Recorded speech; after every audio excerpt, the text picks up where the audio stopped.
It's the end of Arcane, folks. I can't believe this is here. I'm really gonna be sad to see this series go, but I'm really excited for whatever is left in store for us for the IP after this in terms of TV shows. I'm also really excited for this episode to see how they'll tie everything up. I'm a little anxious in some ways, but I guess we'll see how it goes. I'm not going to talk much at all because this is going to be a hefty video. This episode is about 10 minutes longer than usual, which is good. I'm glad about that. And also my intent is to do a full series tier list after this. And probably a pretty hefty discussion, so this video is probably going to be pretty long. So let's not really get bogged down in the introduction, let's just get right into it. Okay, Arcane Season 2, Episode 9, the finale. The Dirt Under Your Nails. Interesting. Oh boy. Feels strange.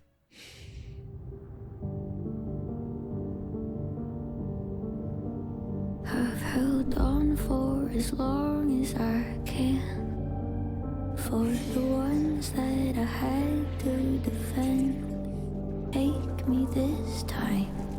Oh my god. This world is a wasteland where nothing can grow. I'm here all alone. This world is a wasteland. Please let me go.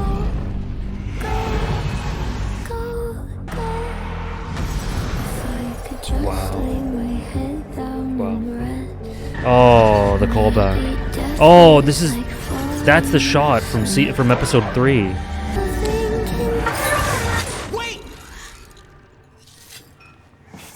I just want to talk to you. Get out of here, Echo. I just...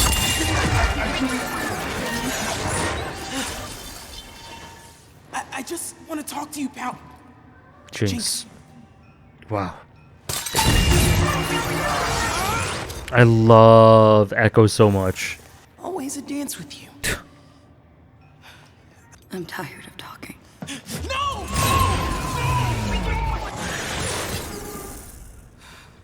Again. Oh, I learned from someone very special that no matter what happened in the past, it's never too late to build something new. Someone worth building it for. Please let me go. You know, I could still see a world in where Jinx dies, but this has always been about the complexion of that. Just like with Isha. It's not about the fact that whether she is alive or dead, it's about what she does with that time and the complexion of her last acts.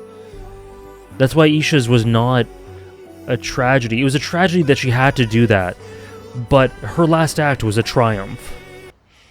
Reminds me of the sunset in episode 9 of season 1. The deal with Silco and Jace.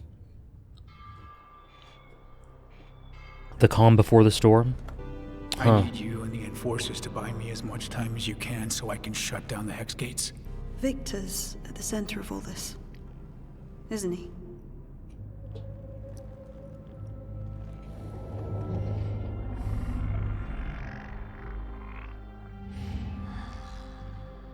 If he reaches the Hex Gates,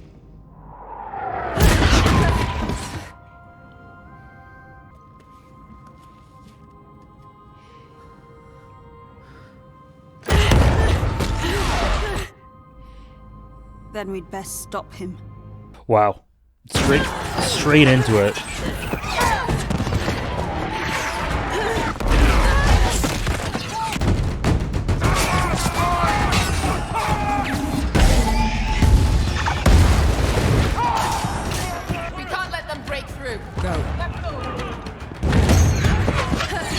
It is cool to see them all together like this and fighting for this. Specifically Mel. She's seen so much war and combat, and obviously she wouldn't want to do this, but it is sort of gratifying to see her be able to fight for what she believes in wholeheartedly. Thor's is an interesting character for Vi.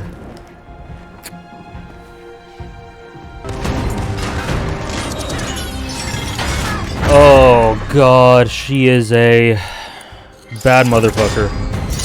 Oh my god. The War Queen.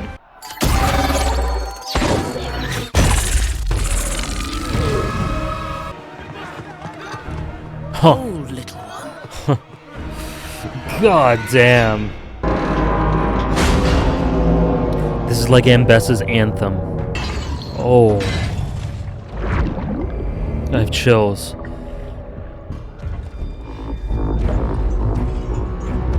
Maddie's sticking awful close to Kate.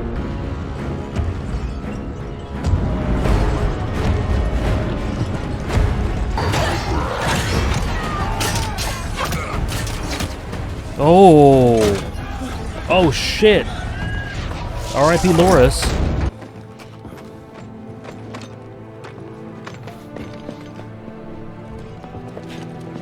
Yeah, they're lingering on her quite a bit.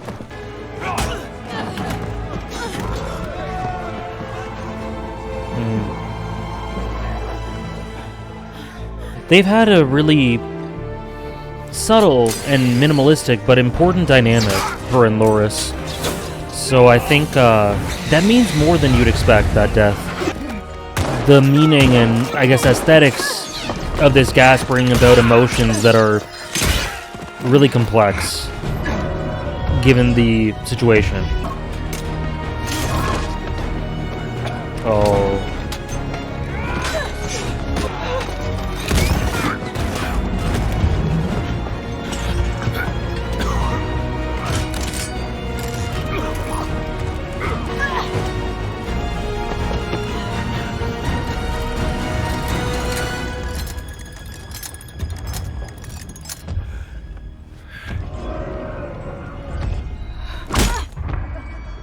Ah, I get it.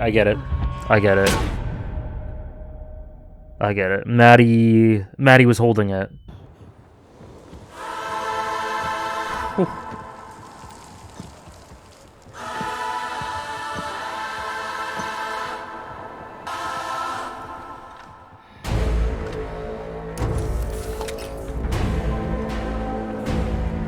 Now, I wonder if the implication is that she's been on her side the whole time. From the first, you know? Probably. I warned you of the hazards of professional entanglement. Ah, yeah, there you go. Yep. Call back to episode 4.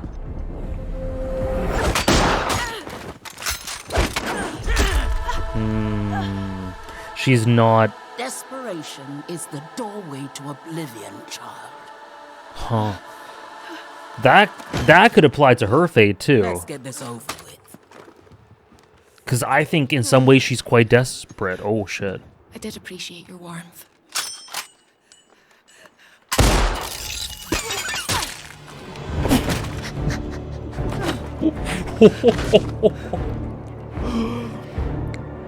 Uh-huh. Oh, Mel. Oh, that's great. I gotta say, I don't think Caitlin had much warmth for Maddie. I think Maddie was a bit of an outlet. But she did play her. There is nothing to gain from this senseless bloodshed. Still a fox. I love that they bring that back. I've been talking about it the whole season, but the first time they said it, I think.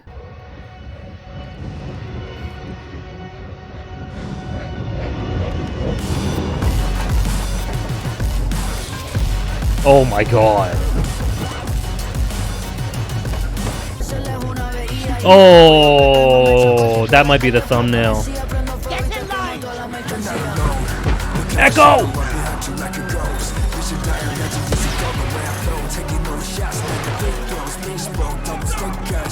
The hero. I have chills. Sabika? Oh my god, of course she comes back. She had to come back. Of course, because it's the logic she had reflected back at her. She would have had initial pain, but I think she'd reflect on it and realize what the course of action was. Also, I love Jinx's haircut. It's like a rebirth.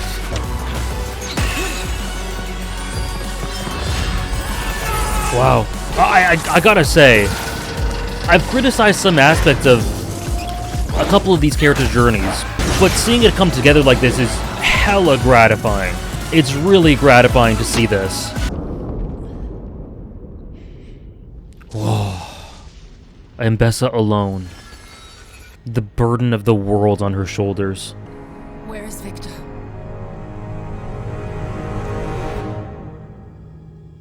Oh, God.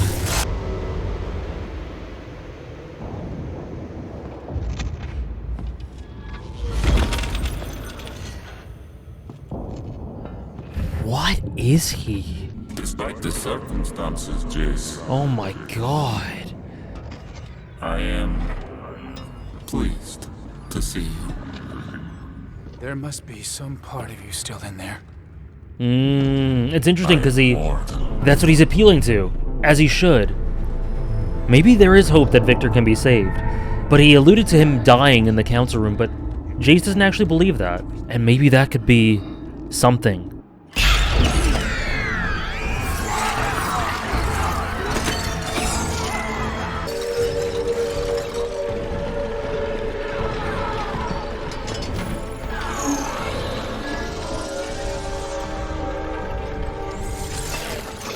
Mother, look at the price of your ambition.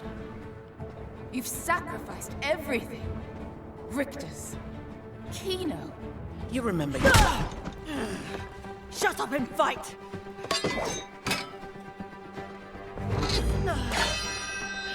Oh. Reflecting episode 6?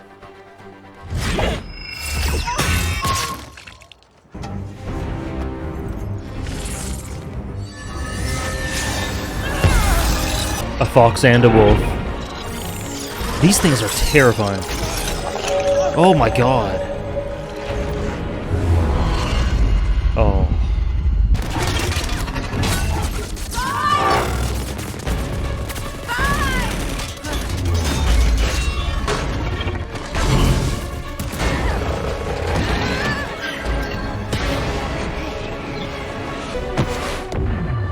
Oh, whoa! Holy shit! Wow, that shot means so much for Vi. I need to talk about that shot in the discussion. That shot is so emblematic of Vi and the series as a whole.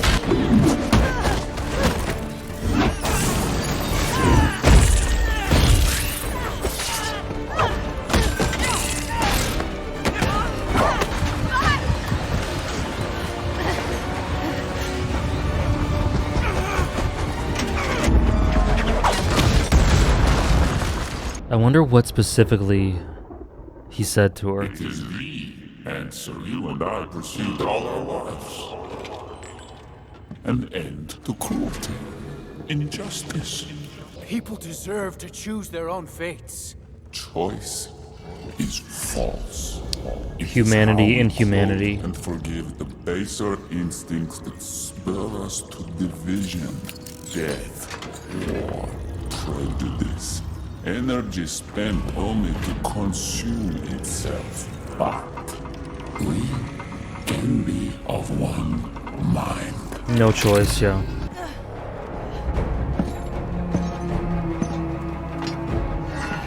Familiar shot.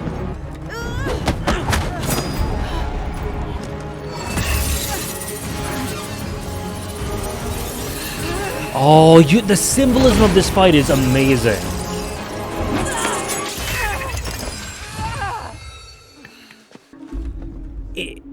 You fought well, child. Now! Yeah. Of course, Mel is what divides them, is the tipping point. Because Mel is hope. A wolf has no mercy.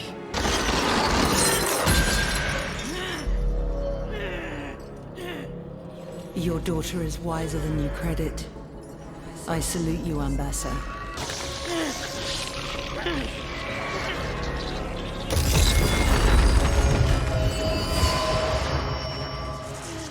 What are you doing, sister? That is horrifying. What she subjected her to. Which is why I imagine she won't let it. I see your face, deceiver. Sly girl.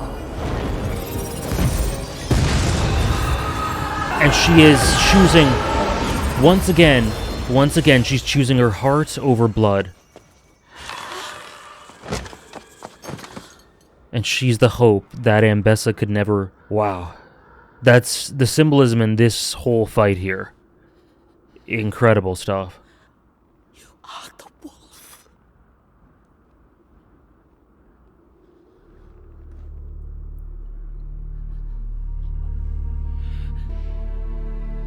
Ambessa, man.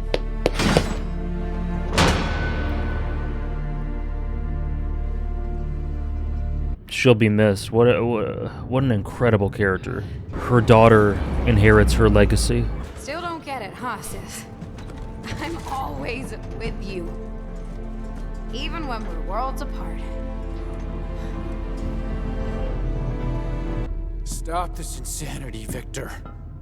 That is precisely my intention.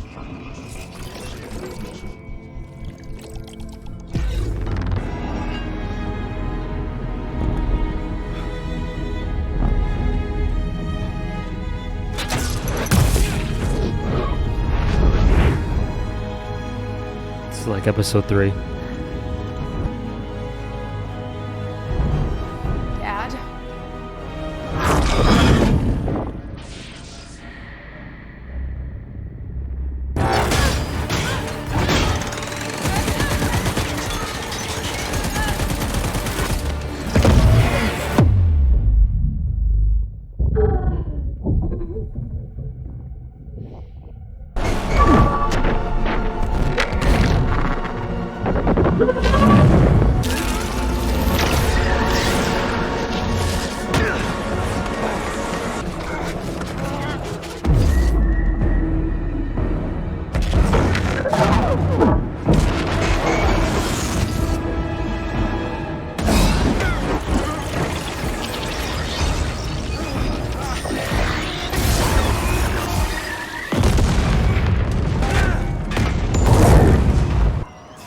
Do you see the sublime intersection of order and chaos?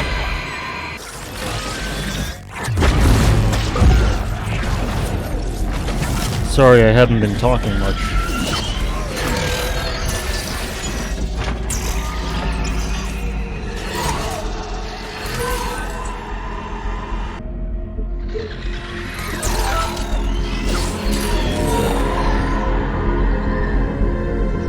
Wow. The defining fight of the series is Jace and Victor. I mean, it just... I think that's... Oh, wow. Wow. It reflects it entirely.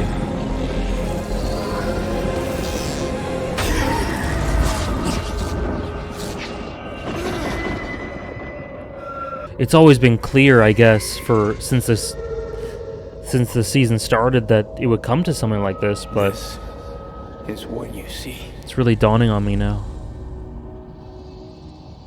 Wow. This conflict. They want better lives, but emotion clashes with reason. Humanity's self-corrupting contradiction. You've always wanted to cure what you thought were weaknesses. Oh, Your leg, I see. your disease.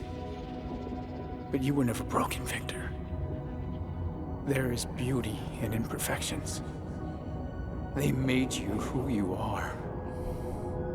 An inseparable piece of everything I admired about you.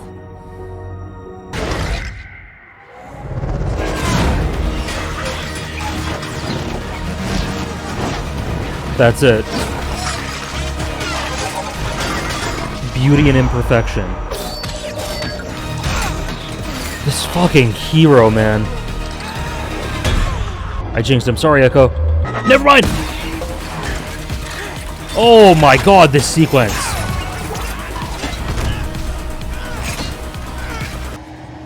Of course, it's these two. Those past...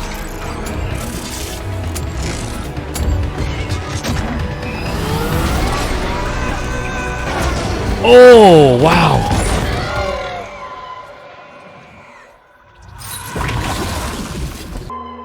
That device can't be.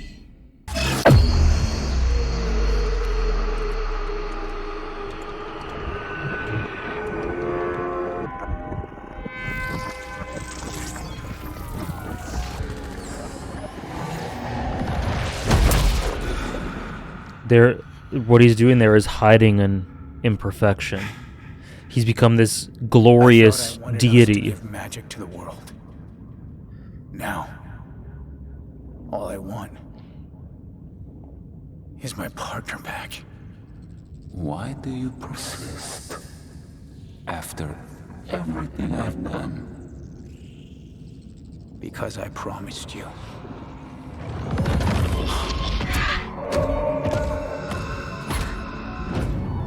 Why did you ever give me this? Why? Wow. I thought I could bring an end to the world's suffering. But when every equation was solved, all that remained were fields of dreamless solitude. There is no prize to perfection, only an end to pursuit. Keep striving. In all timelines, in all possibilities, only you can show me this.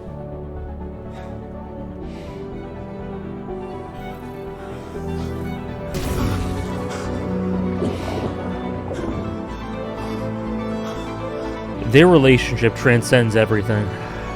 You must go, Jess. He wants his partner back. Oh, it's a song. This is the song this is the leitmotif that first played when they met, I think. We finished this together.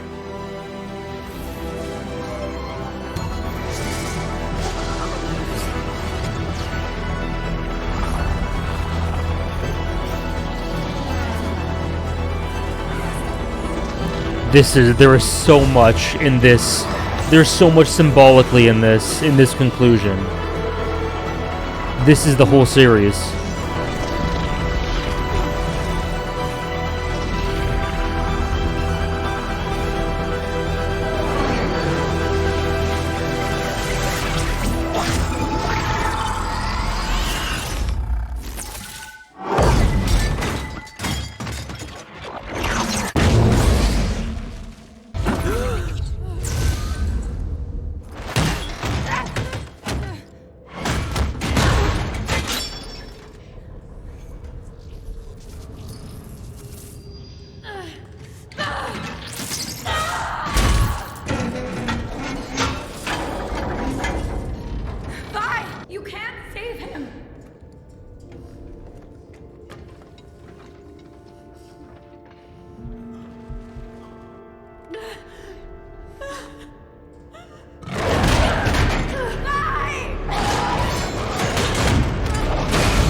Always with you, sis.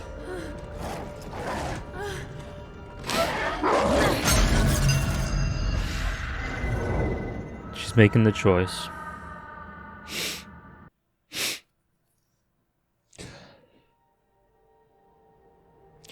Full circle.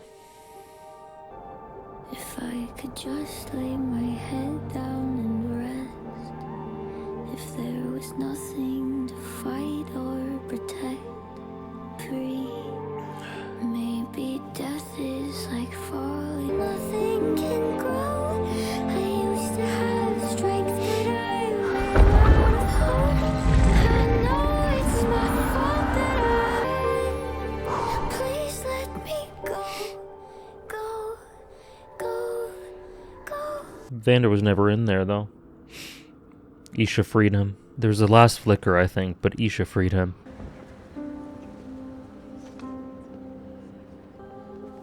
Oh, Jesus, Mom. You may read about the war in Piltover. But history is made palatably abstract. For its truth. I hope the she's agony proud. Of every sacrifice, I'm sure she is. Of every triumph. Is more than one should bear.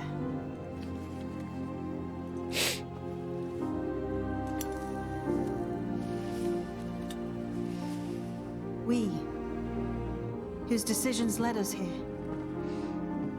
will carry them forever.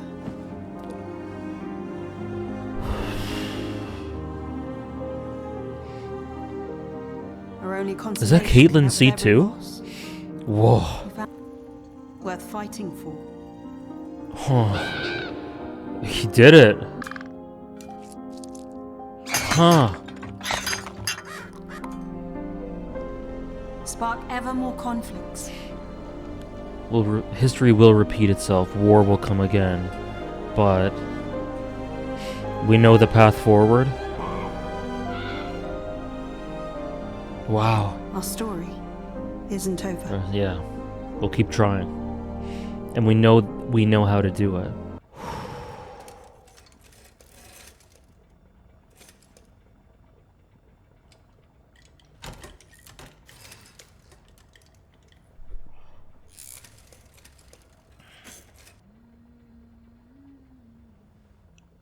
That fucking song. This goddamn song. It's just a tune my mother used to hum. Are you still in this fight, Violet? She has to be. I am the dirt under your nails, Cupcake. Nothing's gonna clean me out.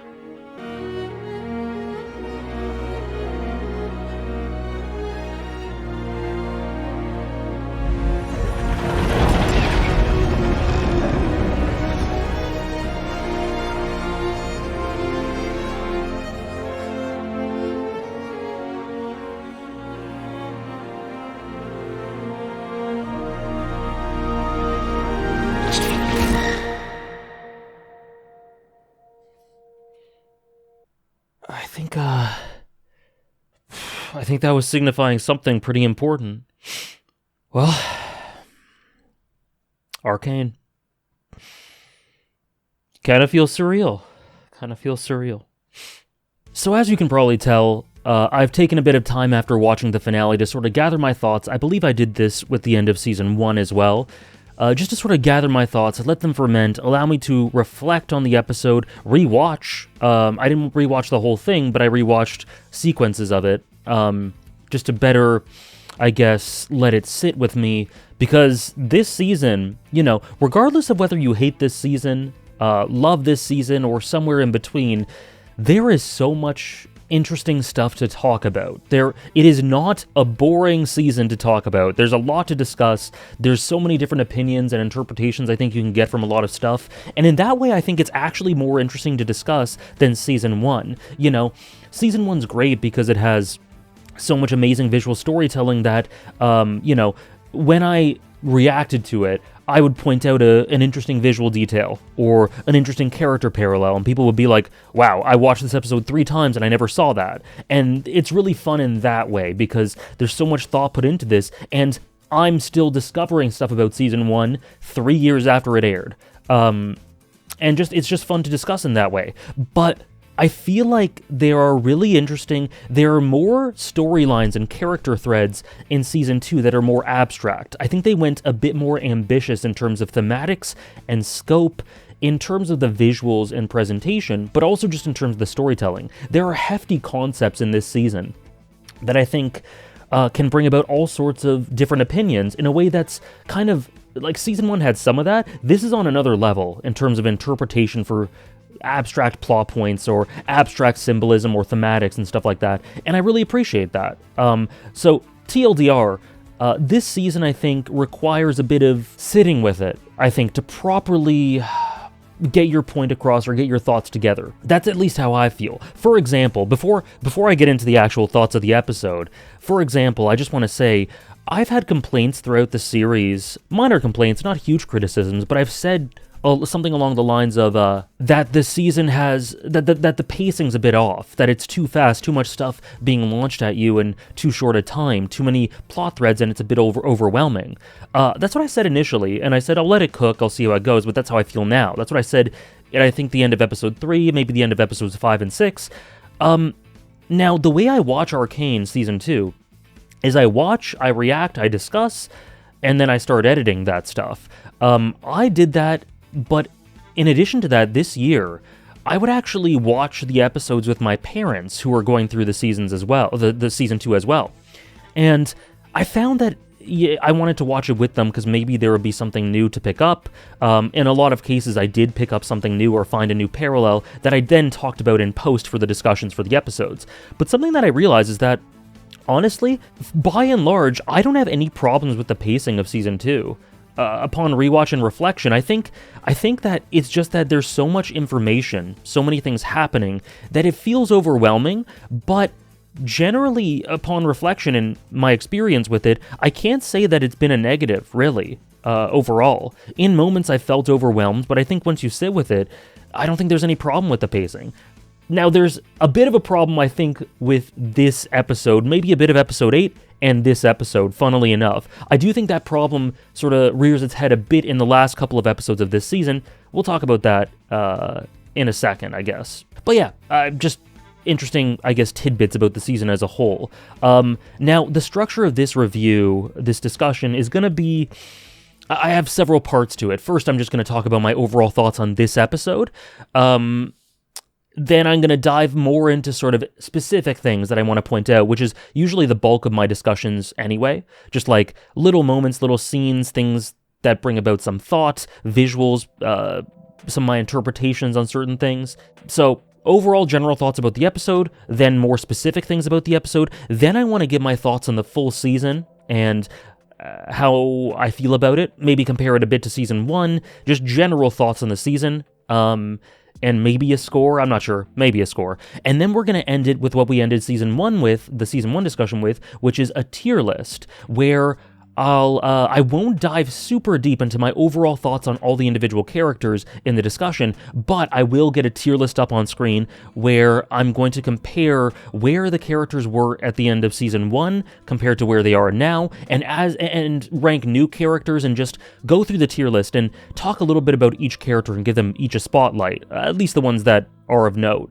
I find that that'll be a cool way and fun way to sort of talk about these characters holistically within the whole season. So that's going to be the structure of this review, discussion, whatever you want to call it. And I don't know how long it'll be. Maybe I'll do it kind of quick. Maybe it'll be really long. I have no idea, but let's get going. So I think the overall impression about this final episode that I want to get across is that I think it was very good. Now, I think it's fair for a series like Arcane to still be disappointed with very good. You know what I mean? Because it's the series finale.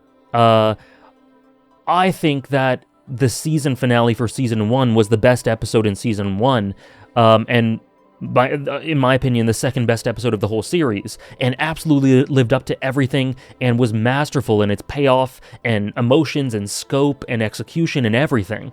And with the way that they really build up these things and lay foundations and plant seeds, I think it's fair to expect for the series finale to be, without doubt, one of the best episodes of the series. And while I think I felt like it had individual scenes that were some of my favorite in the whole series and got me very emotional, which we'll talk about, I can't say that on the whole it is, to me, like a top 3 or 4 episode in the series, and that's a bit disappointing to me because you would hope the series finale to be that. However, that doesn't mean that I didn't really enjoy it, that I didn't think it was very good. It's just like I had really high expectations for it, and it fell a little bit short. But at the same time, baked into those expectations were me kind of also expecting it to be messy because of how much work there was that needed to be done in the last couple of episodes of the season. And I talked about how if these things are messy, these episodes are messy, and there are some things that are unfulfilling, I'll take it because it led, those were kind of sacrificed in a way for one of the greatest episodes of television I've ever seen, Season 2, Episode 7. And I hold strong to that.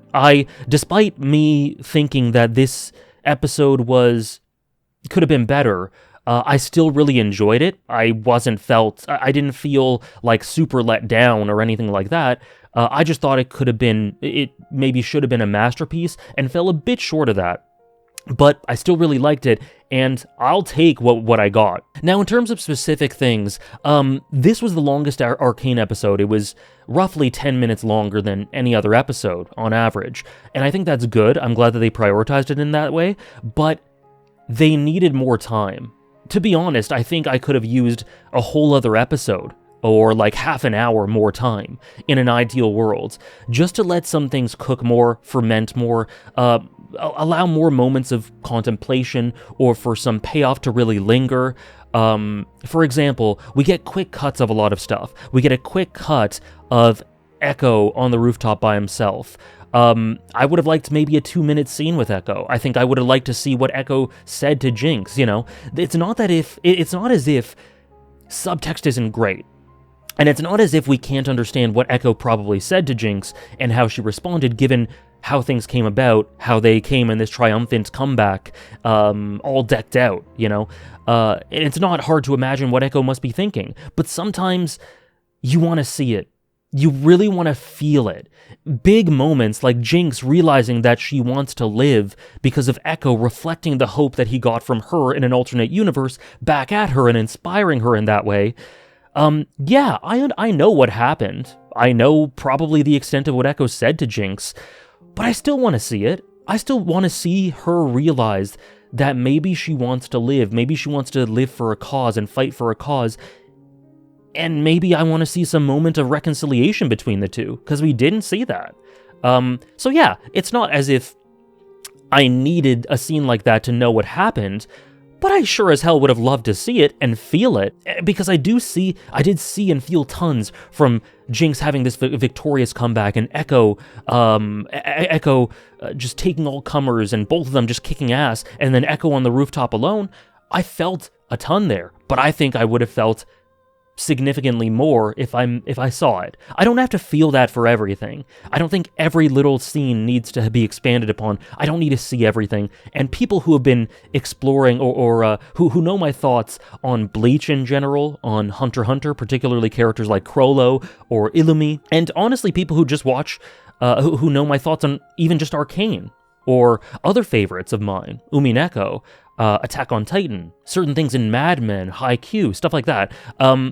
You should know that I have no problem with subtext. In fact, I'm a subtext demon. I love that shit. But sometimes, I think the proper choice is to be blunt. Arcane benefits from being blunt a lot of the time, and I think showing that scene would have been great. I would have loved that. It would have made me feel even more from this episode. I just wish it lingered on some stuff a bit more. I think I would have liked to see maybe Vi talk a bit more about, now that all was said and done, about her journey, about her thoughts about becoming an enforcer a bit more, about her thoughts on Jinx a bit more, maybe her and Caitlyn reflecting or talking a little bit, even just a minute-long scene of where they'd been and how they reflect on their sins and where they go now.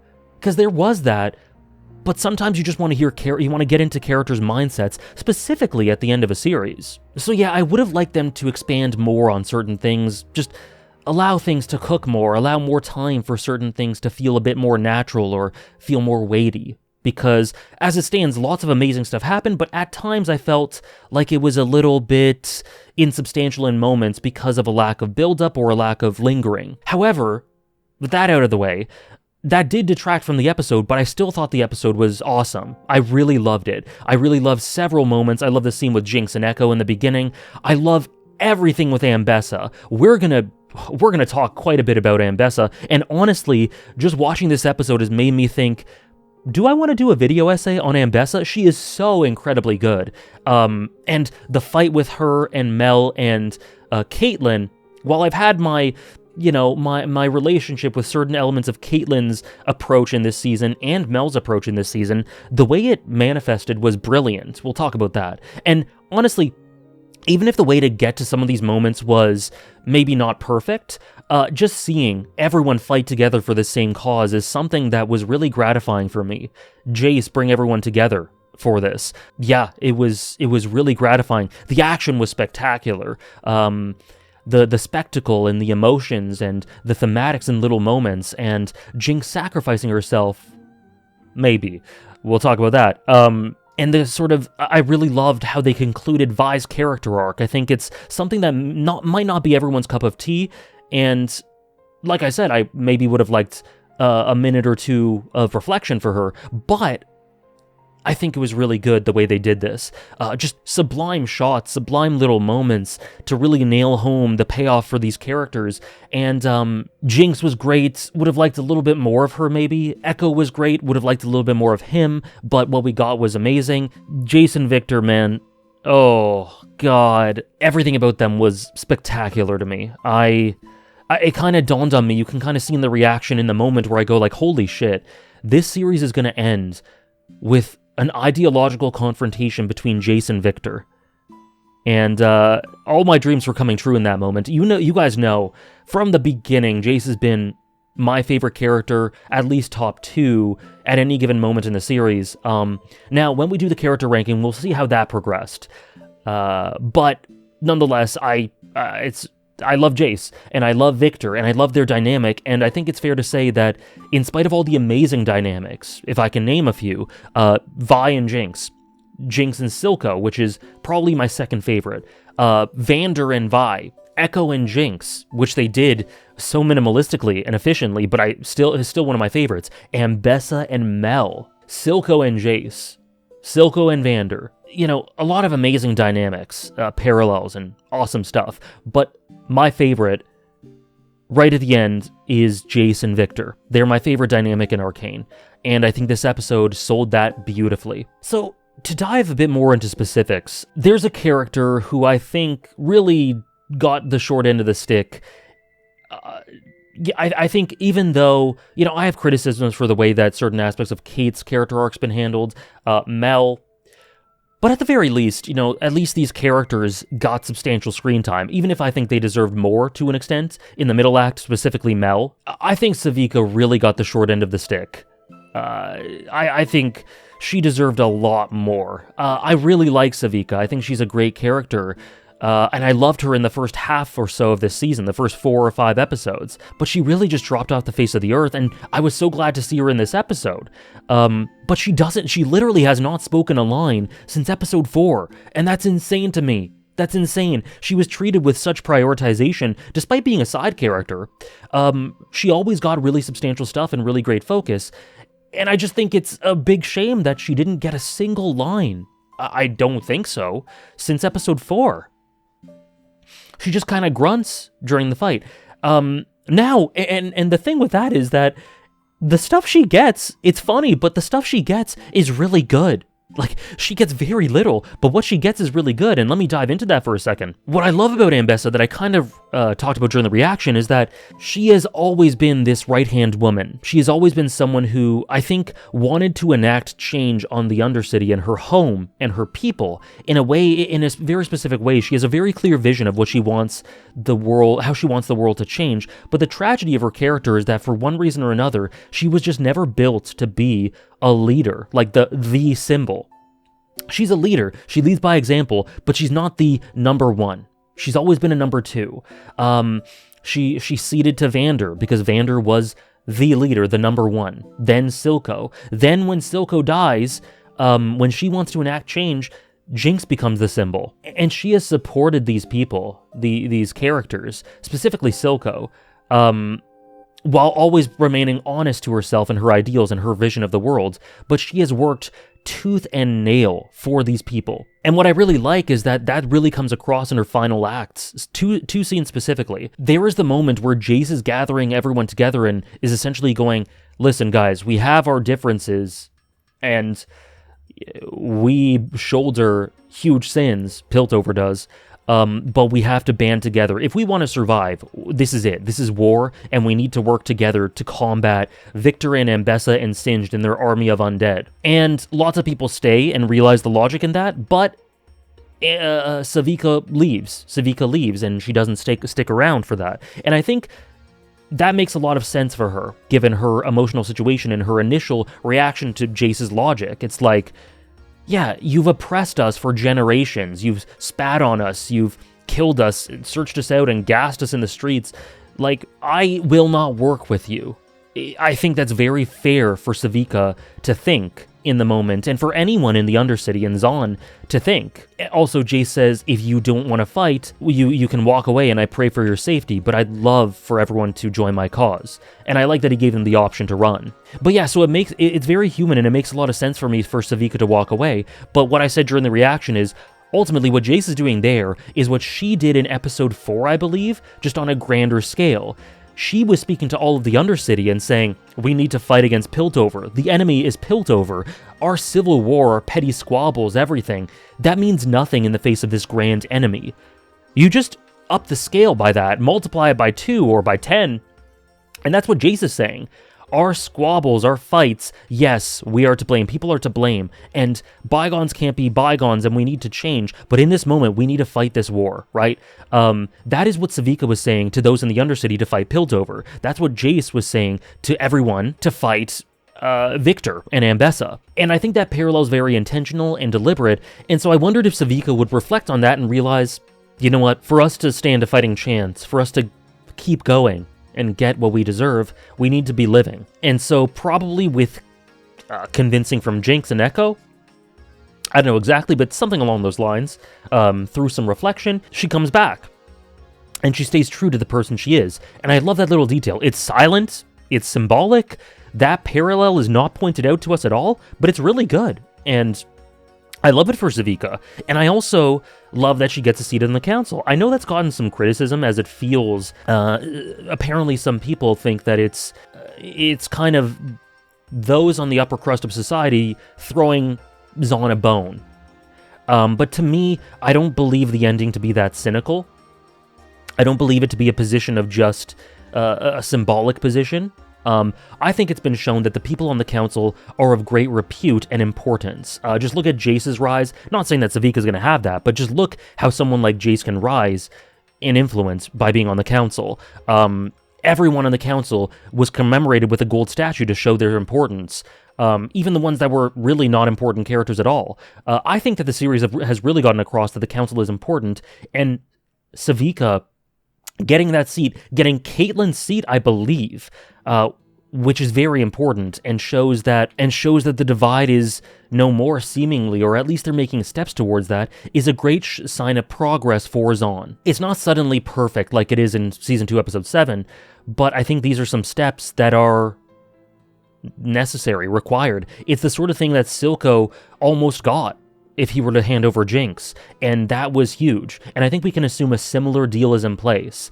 I don't believe the series to be cynical enough in that way, and the way it presented that conclusion, for that to just be a really arbitrary position for Savika. I think it has importance, and I love that she takes that seat. She, in that way, seems to be the most important person in Zon, and as a result, finally becomes, in a way, number one. So I love that. All the stuff with Savika is great. All the stuff I'm describing is great. There's just so little of it, which really makes me just wonder why she didn't get that prioritization.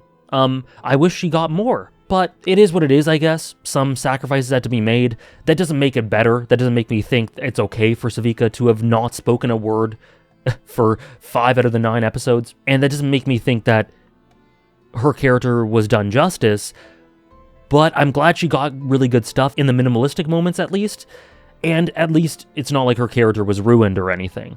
Also, one more thing to add is that I think the element in the war of the people from the Undercity who join in with everyone else, I don't think that's a problem at all in terms of the political messaging, considering the context of the series. However, I do think it's, actually, and also to back that up, I think it's been well established exactly what a seat on the council means, like I kind of alluded to here. So I also don't have much of a problem with Savika getting a seat, which is part of Piltover's council itself, and ingratiating into that, because I think, for me, another natural assumption is that the other elements of Silco's deal would be honored. That is my assumption, and that's just, to me, consistent with the messaging of the series and the tone of the final episode and the tone of what Season 2 led to. So that's my assumption, and I think that's all fine. But I do think that it's pretty clumsy for those in Zon who joined with Piltover to have put on Enforcer uniforms. I just think that's pretty silly messaging, or like silly, I guess, visuals in terms of the messaging of the series, and I just don't understand why that was necessary as a narrative decision for these people to don the outfit and aesthetics of a regime of oppressors who constantly subjugated them. I just don't think that's very smooth or smart, or it's just kind of clunky messaging, and it's kind of a bit strange for me. So I just thought I'd mention that as well. Now, if we're touching on little things in the episode, I also want to talk about Loris. Loris and Maddie and the other guy.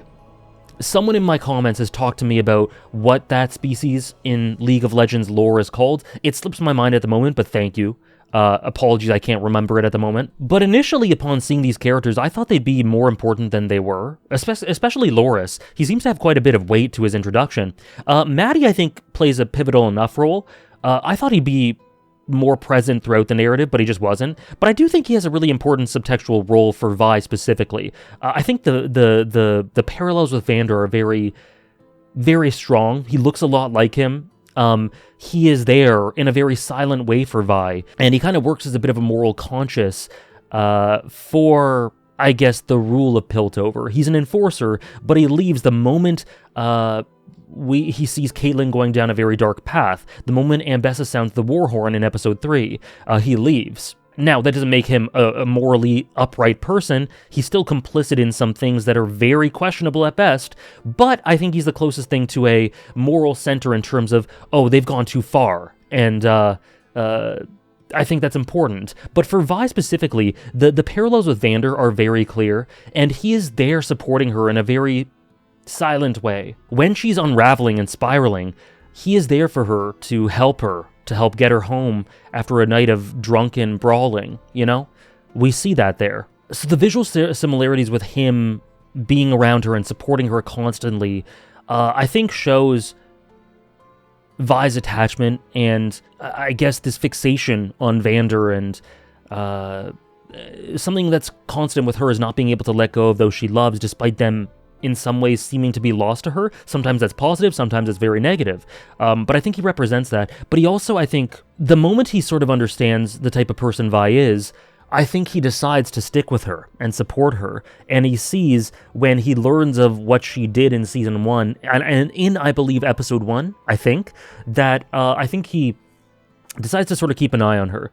And I think he sees in her someone who will take a stand for what they believe is right. Even if she's lost and confused, even if she loses herself, he'll be there to support her, because I think he sees a bit of kinship in her. As we see, he is someone who does not abide by the crowd if it's something he ideologically disagrees with. And he's there to support her throughout, I guess, her spiraling, but not in a very forceful, prominent way. He's there for her, and then he's not anymore when she kind of lambasts him.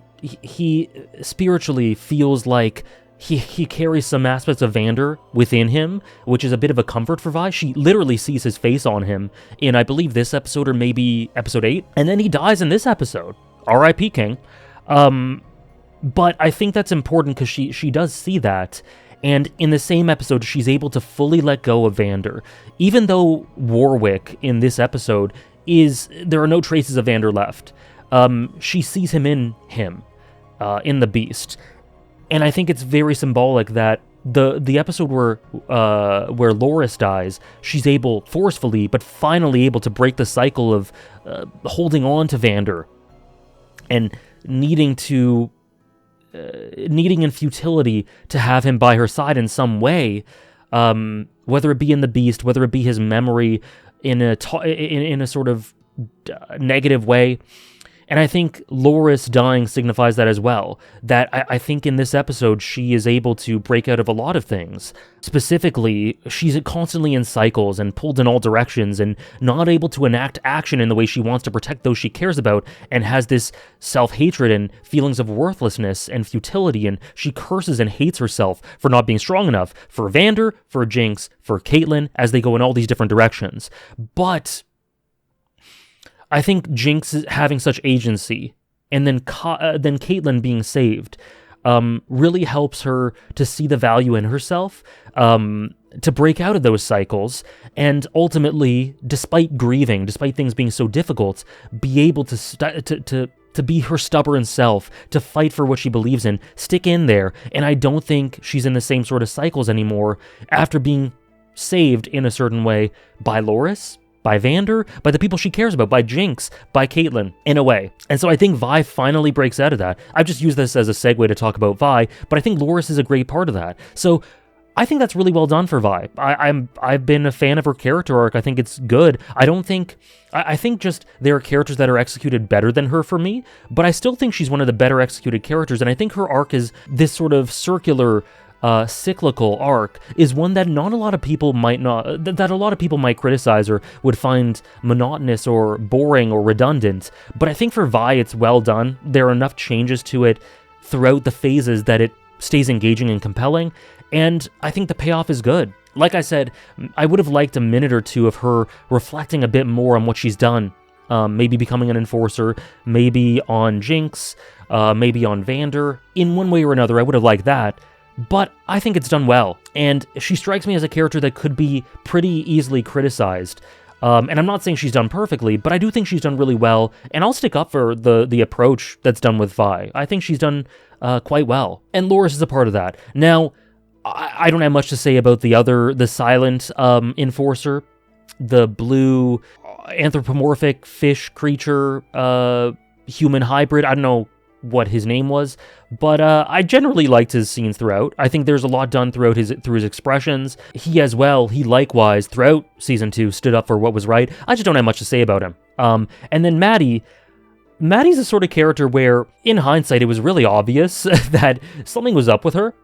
There are lots of signs to it, but I ultimately just thought of it as her being easily influenced when she started doing this in episode 3. I just thought that was her buying into it really easily, which is something that humans really do. It's very true to life, so I didn't really think much of it. But if you think about it, she really is on Caitlyn's shoulder a lot of the time, and there are times where she badmouths Ambessa. Now, I don't know if that was her being ordered to, or if she actually thought that way and kind of rebelled a little bit within the confines of her role. Maybe a bit of both, because she does say that she appreciated her affection, which I don't really think that Caitlyn showed much affection to her. I think she was a bit of an outlet and a rebound, but regardless. But yeah, it wasn't surprising at all to me when we saw this betrayal. The scene started lingering on her a lot. So yeah, I don't think Maddie's a great character, but she does the job. And I assume that she has been there. She has been there from the beginning for Ambessa. Singed is another character that is really interesting to me. We see at the end that he achieved his dream, his goal. He did everything for love to save his daughter, and he did it. The most iconic line from start to finish for me for Singed was "the mutation must survive." And really sort of allegorically, the mutation did survive. He did something unnatural. He defeated death in a way and resurrected his daughter. Now we're going to get into the thematics of where the show settles, because all the antitheses, specifically Victor and Ambessa, are ideologically defeated. Physically defeated, ideologically defeated, and both die. And I think that really shows where the show settles on with regards to both of them. Specifically, Ambessa is someone who was not able to rise above the rough edges and darkness and weaknesses of her humanity to strive for where her heart really truly lied. To have the strength to strive past the darkness of humanity. Ambessa sort of subjected herself to it. We'll talk about that. And Victor just ignored humanity. Neither of those work. I think what the show is trying to say is embracing and accepting humanity and all of the miseries of it, the pain and the weakness and the strife, while moving forward, is the path forward. Victor wasn't able to do that. He ignored humanity. Ambessa was subjected to humanity, to the darkness of humanity. And they were both antitheses in that way, and they were both defeated in really interesting ways.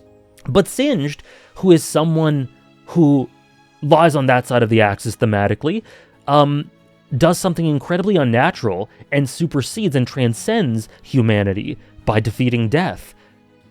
He's victorious. He does it. And I think if the show is being most cynical I don't think it is cynical overall. I think it's lies somewhere in the middle. But I think the most cynical notes of the show are shown through Singed, who gets his answer, revives his daughter, and is living with a immortal daughter. A note about Singed that I've been thinking about in a rewatch again with my parents is that his conclusion is like he achieved his goal and everything, but I think what the series does is inspire thought about whether that goal was worthwhile, because something we see is that the unnatural, the infinite, the immortal, avoiding the natural realities of life, of humanity, only seems to lead to negatives.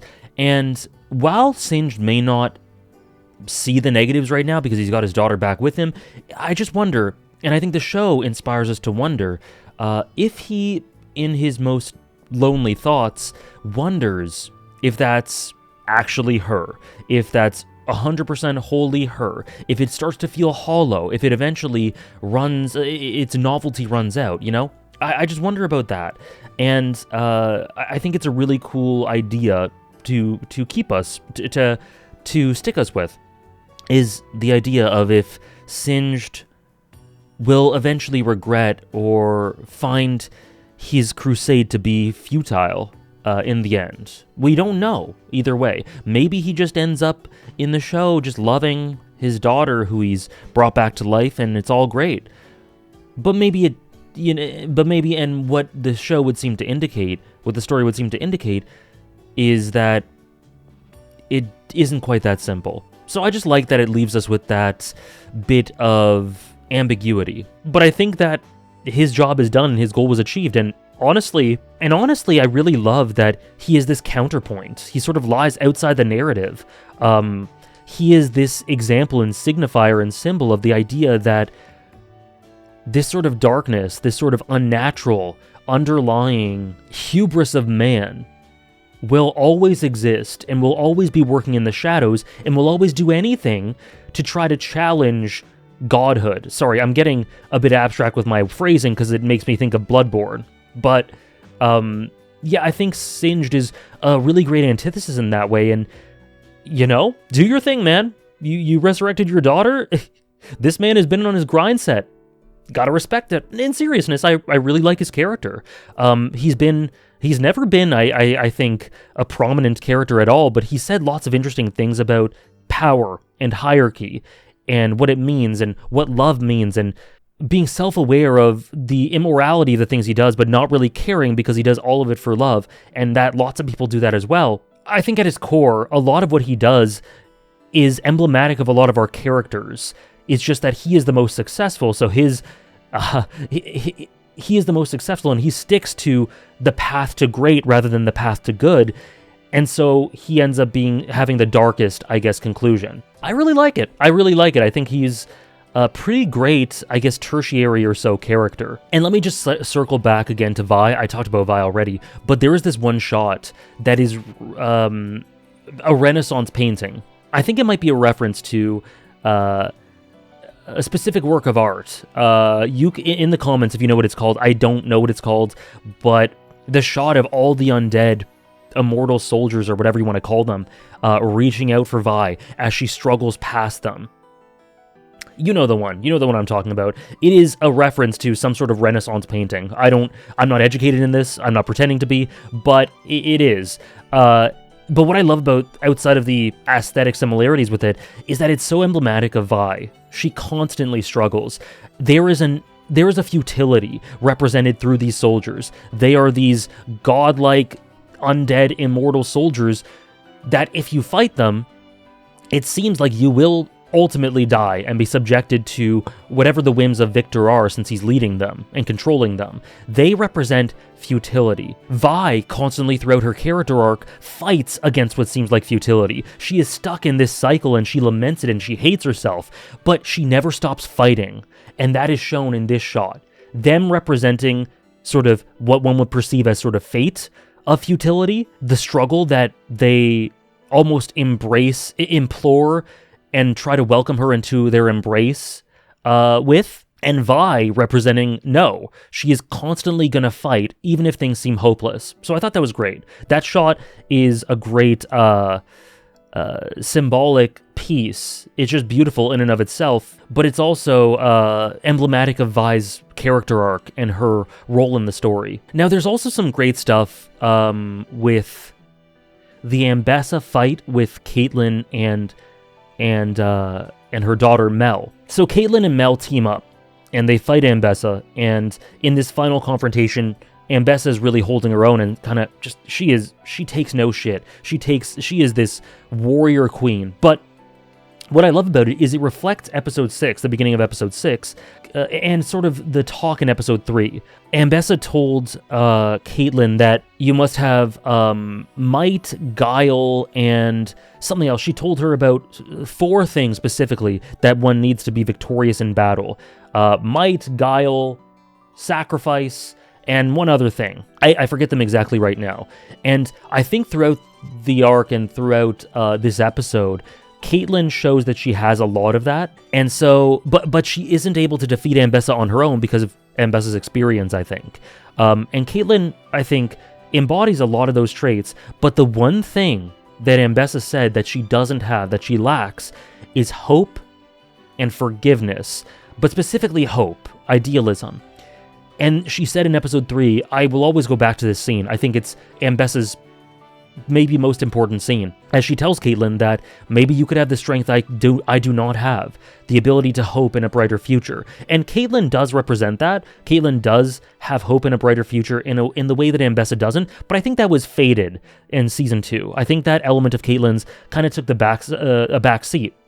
But who is the character that disarmed Ambessa the most, that had some of the most hope in the series, that avoided war at all cost, and antithesized Ambessa? Mel. Mel has always been emblematic and representative of the hope that Ambessa never had.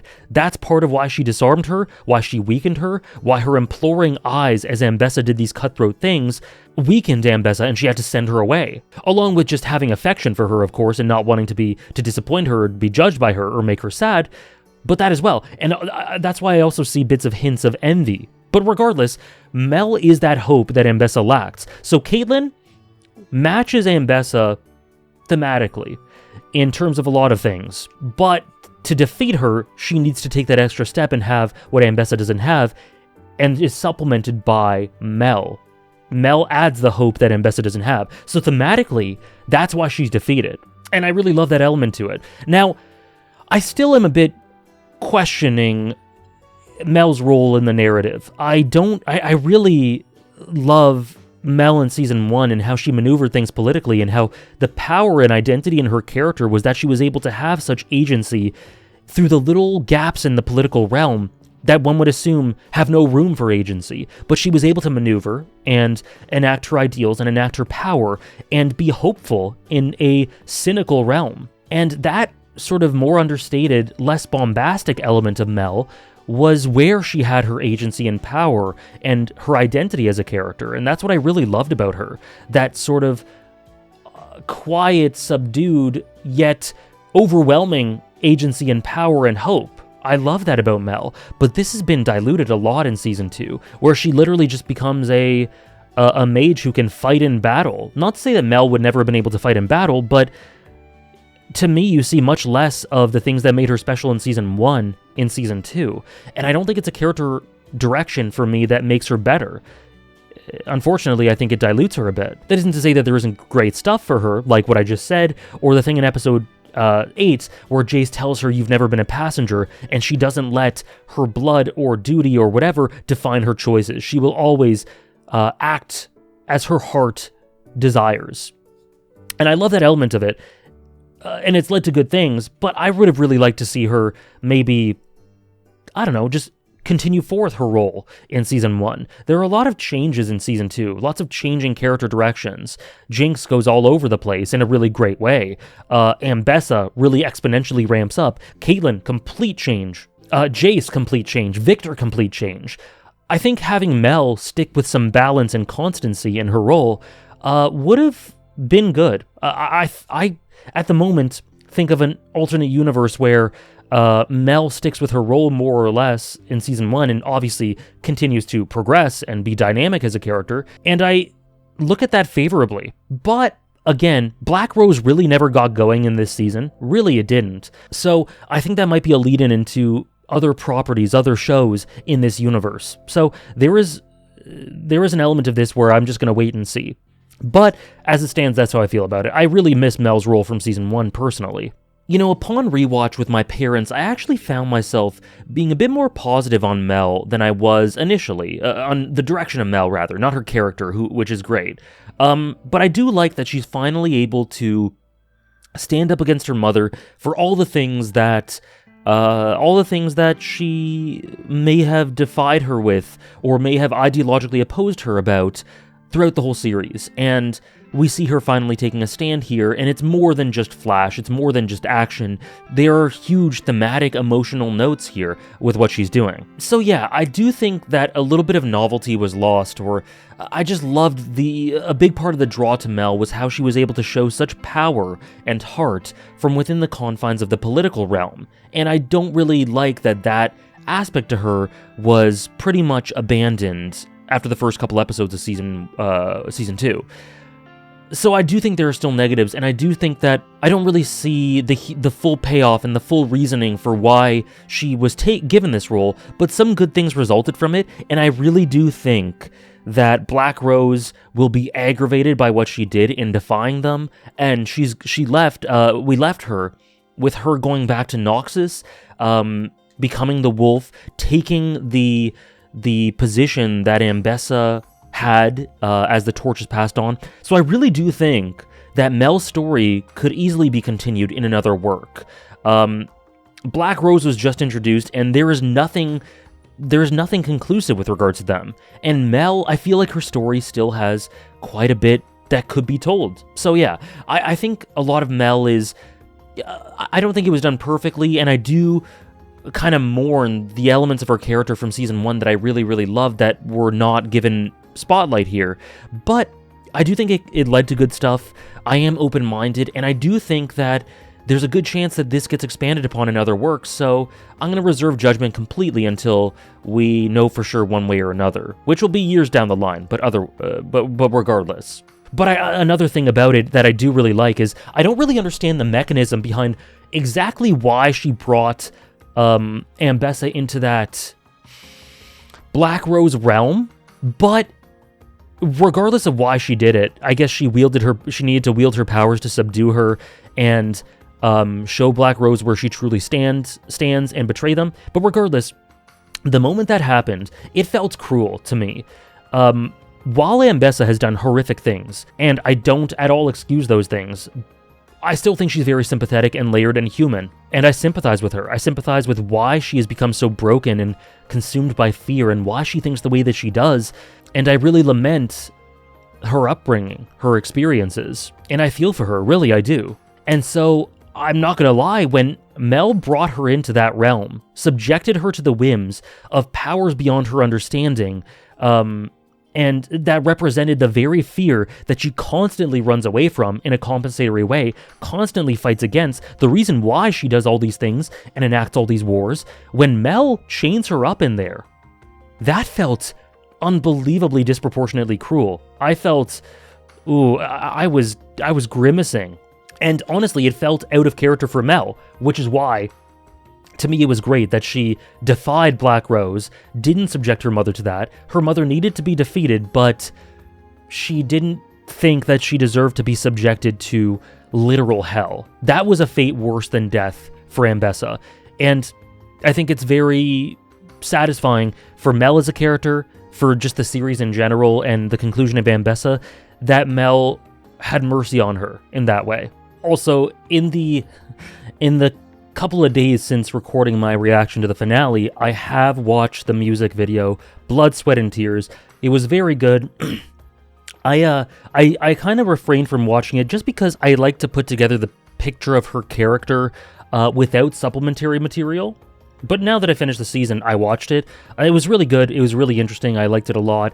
I think it really gets across how much of a dog-eat-dog world it was, and how she really had to discard her weaker self to become as strong as she did, and how much she valued and wanted to cherish as she that self that she discarded had a bit of a silver lining and a bit of a second life through protecting her family, specifically her children. Anyways, I thought it was really good and supplemented her character well. And then the pain that results in her continuous conquest that then undercuts herself is that connection and love that she hasn't discarded her weaker self completely. I think that Ambessa is constantly exhausted and tortured. I think she's a tortured character. And the thing is, it's because she has not gotten rid of that soft center, not completely. Because to be the true warrior queen who feels no pain and is truly secure and strong, she wouldn't be able to love. Not in the way that she does. Not in the way that she associates that love with fear of loss.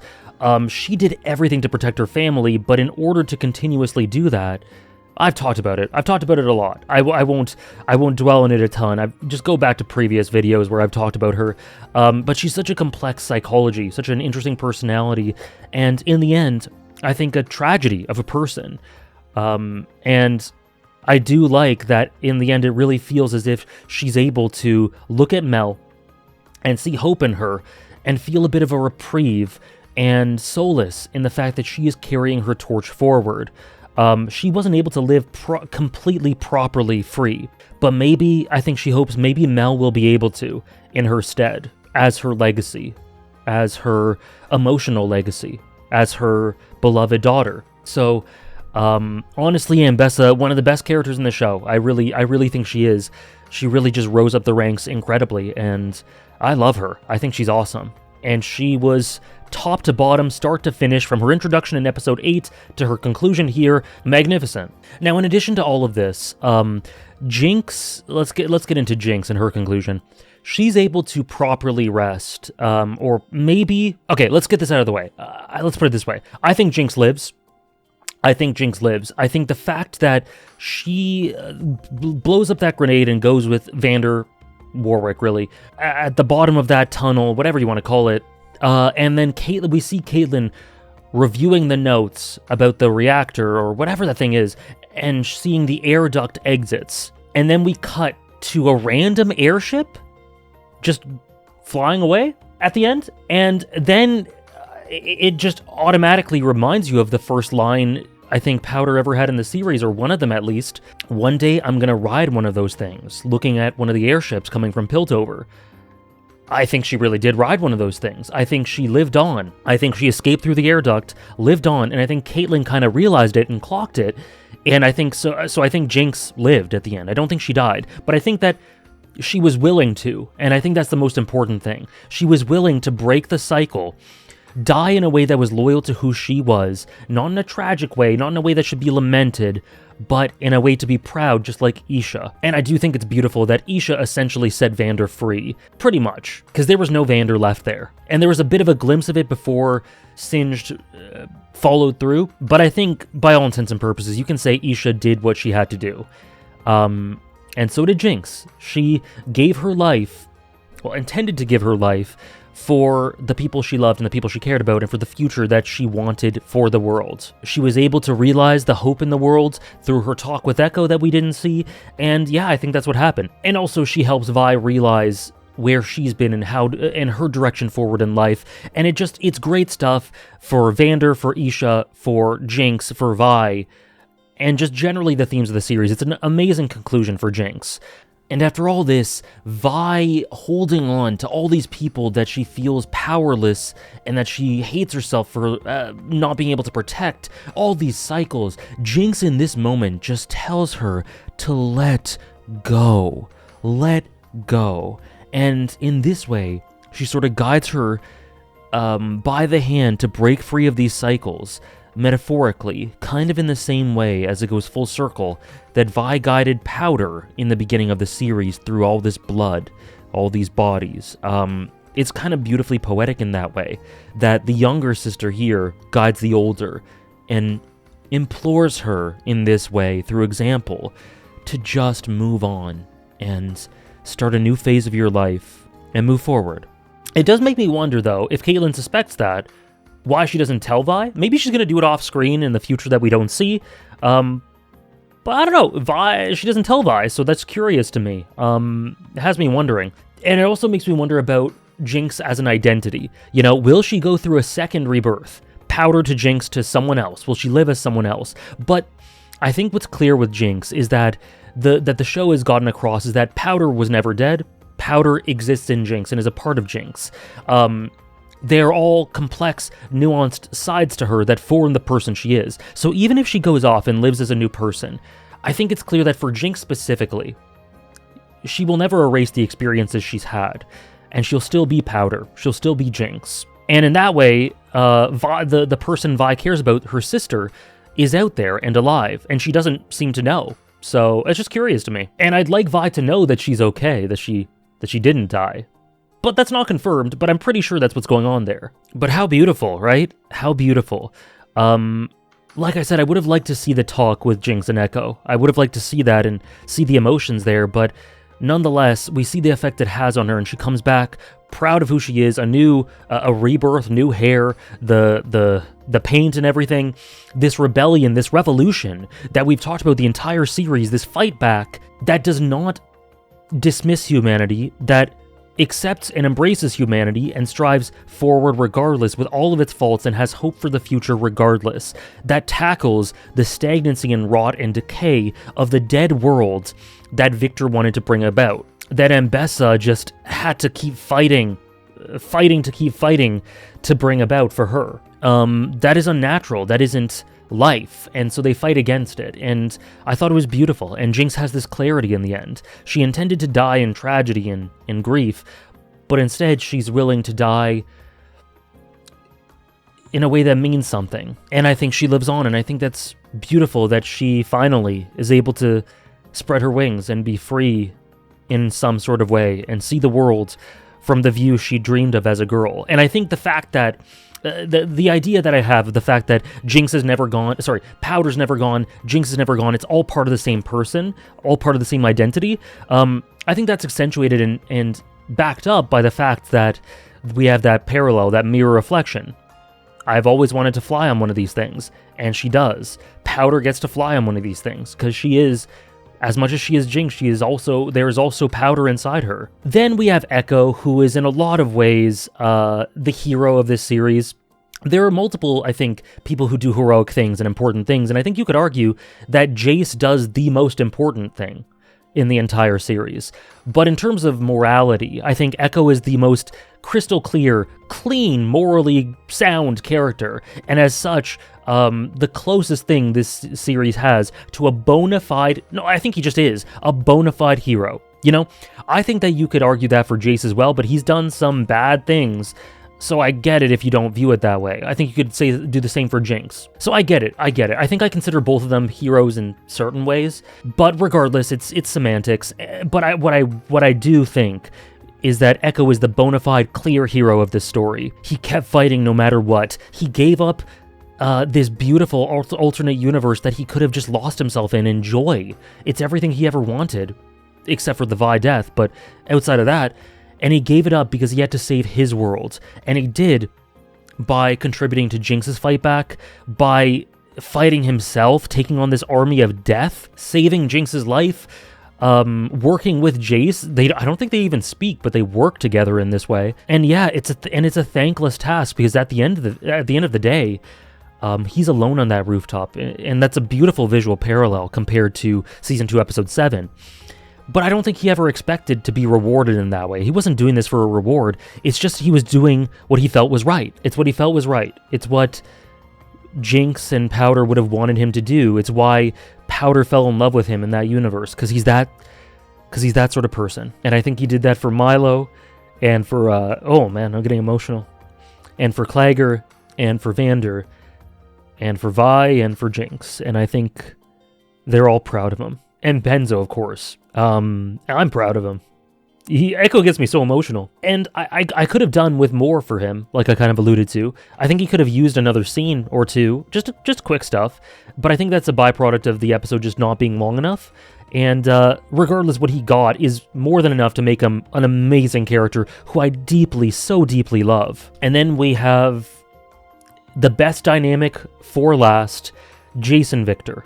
We see essentially that Victor wanted to enact some form of instrumentality, for anyone who's watched Ava, on the world, where there is no pain, you avoid pain, there is no darkness of humanity, there are no emotions, because emotions only bring about contradictory, paradoxical conflicts within people and outside of people, and it causes people to stray from their original goals and sentiments. And he takes the easy way out in this way, without fighting against that very human contradiction within us. He avoids it, and that's what he wants for the world, to live in a world where humanity doesn't exist, and where there is nothing earned, where everything is just clean and simple and sanitized and insubstantial and emotionless. And what Jay says here is something that I never really clocked until now, but what he alludes to is Victor has always tried to compensate for his weaknesses, for his perceived insufficiencies. And if we're talking about human flaws, quote unquote, we've talked about it internally. Human emotions that can be contradictory, human darkness, how desire can lead to a slippery slope, how love can lead to a slippery slope in like Ambessa, stuff we've seen in Silco. So we've talked about it in that way, but Victor represents it in a very different way, and that is talking about his disabilities. I think his disability, his sickness, and being born in the Undercity. Victor is someone who grew up crippled in the Undercity, strange and kind of laughed at for being strange, for seeming to be strange, for taking an interest in things that kids didn't. He was always an innovator. He was always an experimenter. He was always different. And so I think he really wanted, he talks to Heimerdinger in season 1 about wanting to leave a legacy, wanting to make a change that benefits the world, of course, because he's a good person with a good soul, but also wanting to leave a mark on the world. Something that says that Victor was here and he did well, and he can hold his head up, and he was strong. And I think I underestimated the element, or just maybe not underestimated, but didn't really talk enough about the element of his disability. But Jace brings it up here. He's always thought of himself as weaker or lesser, or because of the way that people maybe made fun of him, was ashamed of it, was ashamed of his disability. And we see that beautiful release as he's freed from it in episode 8, I believe, when he surpasses the boat. His body surpasses the boat. His ambition's able to be met and surpassed by his body, but that was the precursor to reckless ambition. Some little notes and details that I neglected to mention in the live discussion afterwards that I just want to talk about is, firstly, the nature of Victor's compensation and this aversion to weakness and vulnerability, and this complex he got in his mind due to his experiences and what his weaknesses, quote unquote, and disability meant to him.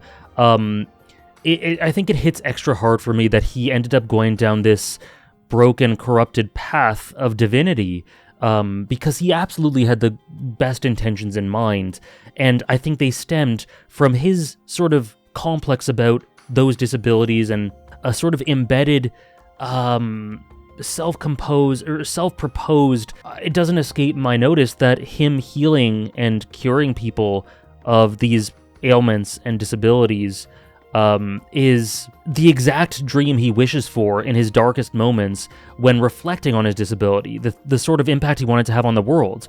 It is literally what he's doing. He, in this idealized realm, is a hero, the hero that he maybe would have desired when he was younger, the change that he wanted to enact on the world. So the fact that it leads to this is extra heartbreaking in that way for Victor.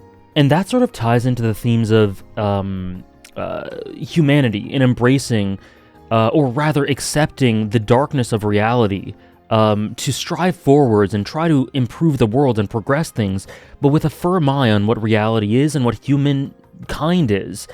Victor, really, his flaw here was trying to avoid and create a utopia, a perfect picture-perfect world through whatever means. And that just isn't possible, and trying to do so would only lead to something incredibly unnatural, and in this way, from our perspective, world-ending. So that was his flaw. Again, the main theme of Season 2, and in some ways, one of the main themes of Season 2, which is just not accepting in your path for revolution. Absolutely go for revolution, go for change, but realize the world you live in, and realize the inescapable fact of what humans are, and understand the flaws, and understand the misfortune. Again, these disabilities are not fair, but this sort of thing cannot be avoided sometimes. And surround yourself with people who see the beauty in you, who support you, and help to make the world a brighter place for you, like Jace, like Sky. Anyways, I'm getting sidetracked. What Jace says here is, and I think there's a fine line being executed here. Jace says that none of this stuff made him lesser, made him inferior, and that it was part of the beauty that is him. I don't think what they're trying to get across here is that, because I think it could be interpreted in a way where Jace is saying, no, like, you had no right to hope for more because you're beautiful as is, and your body is beautiful as is, and from the perspective of Victor or anyone who may be disabled, you'd naturally think, like, what? I want to have a fully functional body. It isn't perfect. I'm not perfect as I am. I want to be able to be granted the same opportunities as everyone else. But I don't think that's what Jace is saying. I think the nuance here and the sentiment here is that, yes, you've been dealt an unlucky hand, and I get you needing to compensate to be free of that weakness, be free of that vulnerability, to be stronger and feel what you've been wanting to feel your entire life. But everything you are, weaknesses, strengths, and without avoiding the fact that those are weaknesses, those are things that you were born with, that you were unlucky, deeply unfortunate to have, but all of that makes up who you are. And I'm not saying that you wouldn't be happier with a functional leg. I'm not saying that you wouldn't still be this beautiful if your body worked as everyone else's did. But every part of you, everything that you are, is the partner that I so deeply love. To me, this is an expression of love from Jace to Victor. And I think it's an embracing of all that Victor is. I think it's Jace hugging the little boy who was timid and scared and ostracized for his strange quote-unquote interests. I think it's him saying that it's okay to feel the things he feels, but that no matter what, he will be there for him, and he loves and embraces all that he is. The ugliness that Victor sees, he still sees beauty, and yeah, it sucks, it's awful, it's not fair, and he wishes that Victor didn't have to suffer that pain. But for what it's worth, Jace doesn't see any weakness there. Jace doesn't see any lack of beauty there, and he just wants his partner back. He's fighting for survival here. He brings up this cause, and he talks about how Hextech doesn't have a place in the world, and how society could benefit from it being eradicated or from stopping this slippery slope, and he has all these thoughts in his mind. And then all of it disappears when he sees Victor in pain, because something happens in the conflict, I think something with Echo, that causes Victor, in his invincible, unblemished, armored form, to get a slice across his face, and for Victor's true self to peek through. And what does Victor do there? He tries to shield it. He tries to hide it. He's ashamed of showing his true self, because it feels like a vulnerability. And right there, right then, I think Jace realizes what's going on. I think Jace realizes what to do to reach him. And that is just make him see the beauty in him that he is unable to see. The beauty in his partner. These two, I've said it before, they are soulmates, and it feels to me like an expression of love. Just to clarify, I can already foresee some comments, pushing back or being confused or taking issue with my view of this as a expression of love from Jace for Victor, and calling them soulmates. I'm not at all bypassing the fact that Mel and Jace have a beautiful, wonderful romantic relationship. I'm just saying that if you're looking at two people inexorably linked, fated to be linked, it seems like, across space and time, that is a soulmate to me. And whether you view that as romantic or platonic or whatever, I know that something along the lines of the creator shutting down the idea of them having a romantic relationship has been in the media. Regardless, art is about interpretation, and I think it's very, very valid to view them as romantic partners, but I think what's more important is just to say that they are destined partners, whether it be romantic, whether it be platonic. I think the truth is that they love each other. The complexion and nature of that love, that's up to you, but I think it's everything and more. I don't think anything is not included. I don't think anything's excluded. I don't think anything can be ruled out. And yes, Jace absolutely had a great partnership and romantic relationship with Mel, but I just think that his and Victor's fates and lives and existences are so intertwined. They literally hold hands, leaving existence together. That is just on another level. They are soulmates to me. That doesn't mean that him and Mel didn't have a great relationship, but there is another level to this. And in the end, Victor's receptive to it. He's finally able to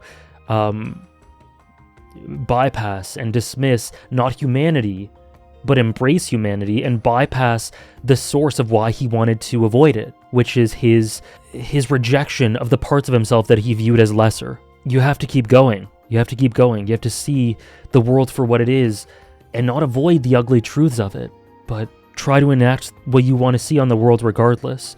And these two did. And these two did achieve their goal. They really did. They innovated, they found something revolutionary, and it was misused, and they realized the mistakes of that, and Victor himself realized the mistakes of that, and also it's confirmed that he was the one who imbued in Jace the love for science that Jace helped imbue in him through their partnership, and it's so beautifully poetic and wonderful. I love that aspect to it, and I love that it was confirmed.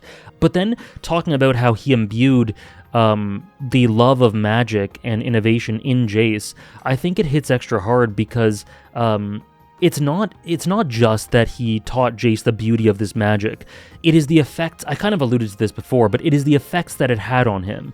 It isn't that Jace loves magic, it is that he realizes the sort of change he wants to have in the world, the sort of compassion he wants to have for his fellow man, and in a lot of ways, Victor instilled those values in him through showing him kindness and assisting your fellow man, you know? And so that's what was imbued in Jace at that moment. Then we also have, I guess, I just one more thing I want to emphasize is what Jace, I guess, how he broke through. Or more so, we talked about already how he broke through and how he communicated this stuff to him, but why it had to be Jace. And that is because despite the two sharing this kinship, this being kindred spirits, being partners in that way through what they want to reflect on the world and having this shared dream, they went about it in totally different ways.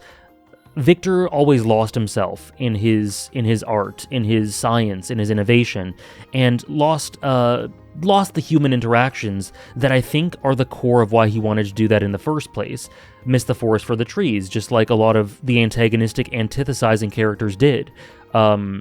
He buried himself in work, got Skye killed, and then only really realized that he would have valued her connection when it was too late. That's a great example, but there's other examples too, about how that happened.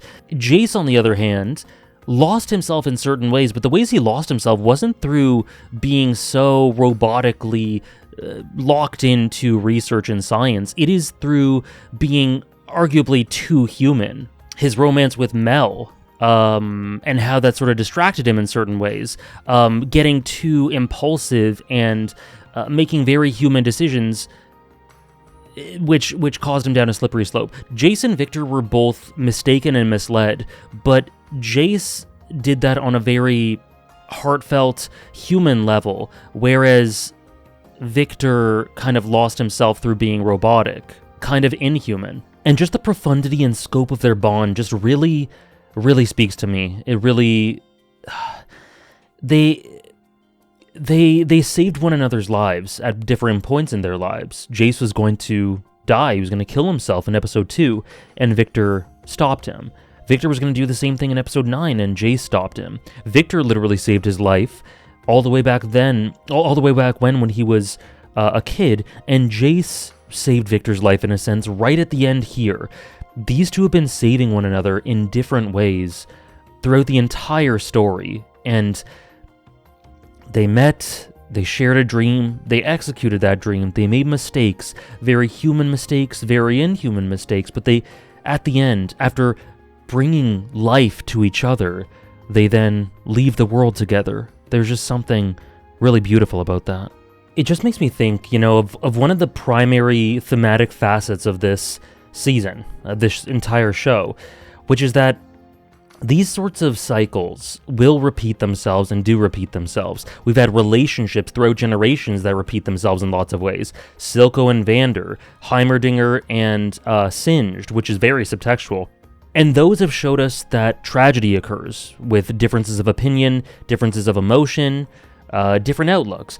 But then we have characters like Jace and Victor and Vi and Jinx, who were at odds with one another, but ultimately broke the cycle, went through their own spirals and their own cyclical torments, but came out the other side doing things different. It makes me think about Jinx's line in episode 5, which is something along the lines of, maybe something will be different this time when attempting to save Vander, and it was different. Isha saved Vander in a way. Jinx saved so many in this episode. And Echo as well felt like he could break out of this monotonous cycle of, he was constantly liberating people and freeing people, but I felt like he hit a ceiling. And so doing things in the way he did after episode 7 made him find meaning within the spiral, within the cycle. That's a lot of our characters, is repeating these cycles, but being able to see the differences between them or see potential in each new one where others may not, and enact the change on the world that you might, that they want to. And Jace and Victor here are the epitome of that. They are the perfect example of two people who started together, diverged, and ultimately came to odds, and if you're repeating history, they would kill each other, but instead, they save each other. Jace specifically saves Victor, and they stop disaster before it occurs, and they break the cycle, and the rest of the world may follow suit. I guess we'll never know, but it at least gives the rest of the world hope. Isha breaks the cycle, the curse of Powder and Jinx, in a way. Vander is in a cycle and it gets broken. Vi as well, by Jinx. Jinx is in this cycle in her own mind. Jace must feel like he's treading the same ground, but they all find it within themselves through hope, through belief, through just conviction and desire in one way or another to change things. And that is the hope for the world. Also, I'm just now realizing Victor says something in this episode, in this finale. Choice is an illusion, and it just shows how far he's strayed, because in episode 6 or 7, something, one of the two, maybe 8, so, near the end, one of the last few episodes of season 1, when Jace, Mel, and Victor are discussing using hex tech for warfare, it might have been episode 8, Victor tells Jace, upon the idea of using hex tech for warfare, there is always a choice. From there is always a choice into choice is an illusion. Just how far he's been drained and his humanity has just been diluted from him until just this tiniest semblance remained. But that semblance was enough for Jace to bring him back and make him realize that there is always a choice, once again. Just beautiful, beautiful stuff. But they did change the world. They did do good. They did search for great, and they were flawed, and they were misled, and they caused harm for sure. Especially Victor, but they stopped themselves. They went on this quest, they stopped it, and they, through example, through their lasting legacy on the world, just like Heimerdinger, even if they made mistakes along the way, their lasting legacy on the world was one of example, and their example was, Hextech can be used, but very carefully, responsibly. Innovation's great, progression's great, but keep in mind the darkness of humanity. Keep in mind the cautions that you must enact, and move forward but responsibly, like Heimerdinger ended on. And I think that's what is implied the worlds will do with Hextech. And that is their lasting legacy, to invent Hextech and give a hint as to the approach to do with it. Is it foolproof? No. Maybe it'll lead to war down the line again. In fact, I think that could be quite likely. But it imbues hope, it imbues a way forward, it imbues a path forward that the citizens of Piltover and Zon were not aware of before. And will the council having Savika on it and the steps that they've made towards progress be for sure conducive to equality? Will it for sure end with a season 2 episode 7 idyllic, beautiful worlds? No, in fact, I think that's quite unlikely. But the thing that gets across in these episodes is that the steps, and this episode specifically, is that the steps towards hoping for that are made. The steps towards making that a possibility are made, and we pivot from a doomed future into one with hope. There are no guarantees, but our characters are going to fight for that future. And I do see a bit of a parallel between Jace and Victor, and what Jace says to Victor, and Silco and Jinx. Jinx was constantly at odds with her identity and the parts of herself that she tried to reject, parts of Powder that she tried to force out, and she was not sure who she was, and she didn't know how to really view herself and interact with the world and carry out her life. And Silco imparted words upon her that she wasn't able to intake really immediately, but that circled towards her at the end, through Echo, through Isha, through, I think Savika plays a role too, through Vi, through Silco, through Vander. I think Jinx realizes that who she is perfect, and I think Silco's words at the end of Season 1 to her come back around. And same thing with Jace and Victor. I think Jace, what he essentially says to Victor is what Silco essentially says to Jace. You're perfect. Not in that you are invalid to think that you are unlucky for having these vulnerabilities and disabilities. But the person you are is the sum of all your experiences, and to me, that is perfect. And there is worth in every atom of your being, and I embrace all of that. And so I love that parallel to me. Jace has been a character for me who has just been so consistently human. He's been a fail boy. He's been influenced so many times. He's made lots of mistakes, but he's always strived to carry out what he viewed as the ideal world, the most prosperous worlds he could bring about, and he's always tried to protect those close to him and reach out to those close to him. It's raining outside, if you can hear that, sorry about that. It's crying outside too. But I just appreciate that aspect of Jace so much. The eternal struggler throughout the show.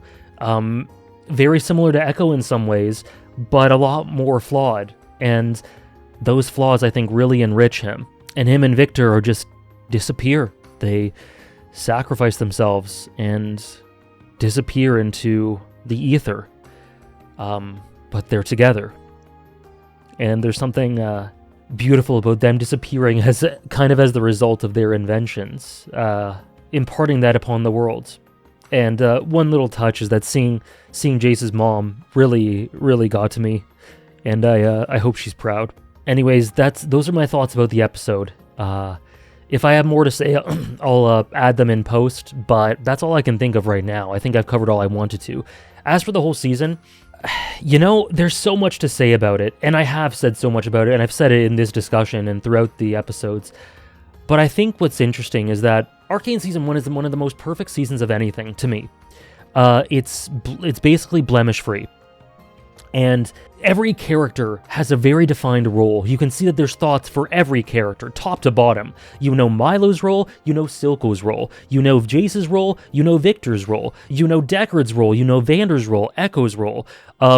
Every character, even if they are hardly present, you know what their purpose is, and it's very defined, and it all comes together cohesively, and no one's wasted. Marcus is a great example of this too. Grayson. In Season 2, I can't really say that. I think there are characters that have unfulfilled potential, or that are a bit misused, that aren't really done justice. I mentioned elements of Caitlyn's arc being a bit mishandled. I've mentioned Mel. I've mentioned Savika, who all of whom I think deserve better. I think Vi has a couple little flaws with the romance scene in episode 8. I think Echo deserved a bit more in the finale. And I really do think that there are some pacing problems, specifically in the last 2 episodes, where I think things should have just been able to breathe more. Though I'm sure there are studio constraints associated with that. Regardless, I'm just talking about the product we got. There are way more flaws. What I'm trying to say is there are way more flaws in Season 2 than Season 1. But at the same time, I think part of that is because it reaches higher. I think it tries to do more. Some of the thematics and the way these things come together, the montage at the end of episode 6 where Victor talks about the paradox of humanity, the whirl within the spiral, as we see Isha sacrifice herself, all these coalescing themes and character arcs, as Ambessa laments the loss of Rictus, as Jinx grieves, as Revolution is approached with a firm eye on humanity. It's challenging stuff, it's abstract stuff. Sometimes you're just like, what is this show actually trying to impart, you know? It's challenging sometimes, and it's very out there, it's very abstract, it's very symbolic in some ways, and it really challenges you. And I think naturally that sort of thing is not going to really appeal to a lot of people, and some may not be a fan of the show's stance, I guess, and messaging, and some just may not be able to come to terms or reconcile with the fact that certain characters just aren't approached with the same amount of craftsmanship or deliberate care as they are in Season 1, or rather just that the execution is sloppy. I think I'd rather put it that way. And I get that, and I've seen people who hate this season and people who adore this season, and I get that, because basically this season is an abstract creative form full of... It's interesting that the flaws of humanity are one of the biggest, I guess, themes of this, because I think this is one of the most human things, Season 2 specifically, is one of the most human things, unbridled, human, flawed, imperfect things I've ever seen. There are lots of problems you could point to, but there are also such unbelievable highs that come as a result of the things established in Season 1 and in Season 2, and the payoff of the thematics that they associate with, that were very risky. But I think it absolutely follows through on a lot of those. It results in my favorite, the highest high of the series for me, which is Season 2, Episode 7. It results in some of my favorite moments. Victor and Jace's farewell, goodbye, Jinx's sacrifice, the end of Episode 6, the end of Episode 5, the Vander, Silco, Felicia flashback. Some of the montages. It has left me with some of the best moments in the series and my favorite episode in the series. So while I think if I had to compare, I think Season 1's better. I think I like it better. I think I love it more just because I think it's all around pretty much perfection that has unbelievable highs, but doesn't compromise by having immense flaws. Whereas this season has more disappointments, but it also reaches higher for me. So if I'm comparing, I think Season 1's better. I prefer Season 1 overall, but Season 2 is still great and is just this amazing evolution, pardon the pun, on Season 1 that reaches higher, that falls lower, but that tries so much and doesn't rest on its laurels and is just filled with this passion and spirit of these creators trying to get across these messages as heartfully as they can. And I think they succeed absolutely, and I hope that my stream series has helped you or at least been a conduit to trying to get those messages across, because that's all I can really hope for. And I'm just really happy to be able to cover this series because it's very near and dear to my heart, and I can wholeheartedly say that while certain elements of Season 2 were disappointing, the season as a whole was not. I'd still give it at least a 9 out of 10. I'd still make Arcane, like, I do, what I do when I stream is I make top 100 lists of my top 100 ranked fiction of all time. Last we checked, Arcane was 35-ish?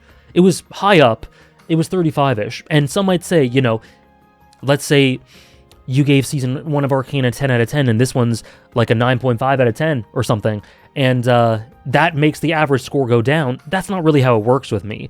The way I think of it is not mathematically, but did this season build upon what I love from Arcane Season 1? Did it make me love it more? Did it make me love the characters more? Did it leave me with overall a net positive compared to where it was before, with its sequences and scenes and music and flashbacks and everything? And the answer is yes. So I can firmly say that I love Arcane more after this season than I did after Season 1. I do love this season.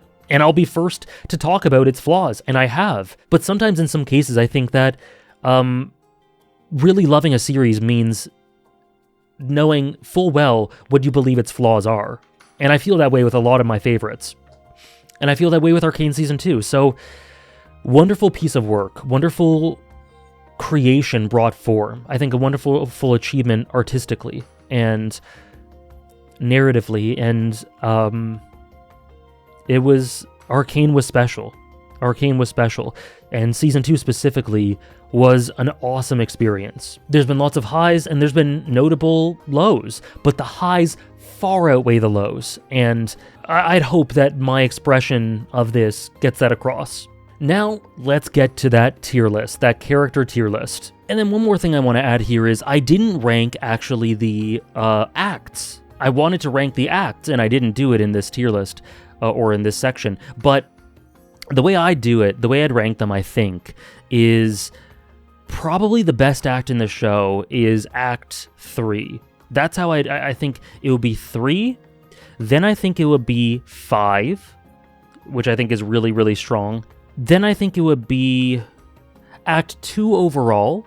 So I would do 3, 5, 2. Then I think it would be Act 6, which is dragged down a bit because I think Episode 8 is one of the weaker ones in the whole series, and Episode 9 was really good, but not the best, one of the best episodes in the series, and I think it should have been. So it's dragged down a little bit, but it still remains one of the best, like in the middle of the road, I guess, because it has the best episode in the series for me. So yeah, I think the way I would rank it would be Act 3, then 5, then 2, then 6, then 1, and then 4. That's probably how I'd rank the acts. Let me know how you would. Okay, so let's see what we got here in terms of this tier list. So this is my tier list as of the end of Season 1. The end of Season 1, this is my tier list. There are some characters in this tier list that weren't in there, so I just put them where I think I would have put them. And there are some that were in that tier list that aren't in this one, but regardless, this is what we got. Jason, Silco, and Triple S, Victor, Jinx, and then Vi, and rounding out the top 5, Mel, Vander, Echo, Heimerdinger, Caitlyn, Marcus. You can see it. You can pause if you want to look at it. This is how it looked like. Also Ambessa in B, because she had only been in 2 episodes, but was still great in them.